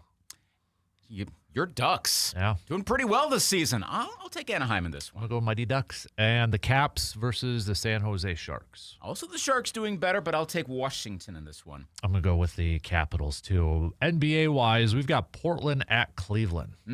Cleveland. Denver at Indiana. Denver. I'm surprised this one's only an 8.5-point favorite for Denver. Really? Who's taking this game off? Good question. Yeah, Denver. I'll go. San Antonio, Orlando. Orlando 7.5-point favorite. Okay, I'll go. I'll figure they know what they're doing. I'll go Magic. I'll go Magic They've too. been better this season, of course. Clippers, Hawks. Oof, underwhelming. But I'll take the Hawks. I'll take the Hawks. Charlotte taking on the Knicks. Knicks. Brooklyn and the Bulls. Oh boy, Bulls. Yeah, I'll go Bulls. Sacramento and Houston. Houston. Miami at Dallas. I'll take. I'll take the. Let's take the Mavs. Why not? I'm going to take Miami. Then Detroit, Milwaukee. Sorry, Detroit. Yeah, I'm going to go Detroit too. So it's poo-poo. So, hey, maybe Milwaukee could pick up Chris Paul since he's going to be really Hey, at long last, it's finally going to happen. Finally going to happen. Oh, and by the way, a hint for this weekend, whatever game you want to pick that's just maybe avoid the stay-away game, stay away from the Commanders-Vikings game for one reason. Adam Amin is going to be doing the play-by-play. He's turning into the Joe Tess of announcers. Whatever, if he's doing a game, something freaking insane is going to happen. So Adam Amin's on the call on Fox. Drew Brees. Have you seen any Drew Brees? Well, he did the Packer game. Right, that one. Started and I know off that was really early slow. this year, but say what? He started off really slow. Like he sounded like he had as much interest in that game as we were watching. I think that was the Panthers. Yeah, that's right. Yeah. It was. I didn't Got a watch. little bit better later on, but Okay. no. This is why Greg Olson's so good. You listen to those games where there's like, you could tell there's awkward pauses, and I'm wondering if they're like, I would love the side camera of the play-by-play guy say, talk, do something, where Greg Olson just jumps in. Yeah. He's such a natural. Like, I just, when I hear that stuff, because you can't see it, obviously, I immediately think of Major League and Bob Uecker and Marty. You're not the best color man in the business, Marty. That's what I feel like. It's like, but. Free Greg Olson. That's basically what it is. Get him. Though sometimes the B teams are okay, like Kevin Harlan, Ian Eagle. You won't know why they're B teams. Of course, you're not going to top Nance, but that's okay. Yeah. Maybe fine. Greg Olson needs to replace Tony Romo. Yes, that's the correct answer. Yeah. All right. That's going to do it for us. Same place, same time tomorrow morning for our Thursday program, 6 a.m. We'll see you then.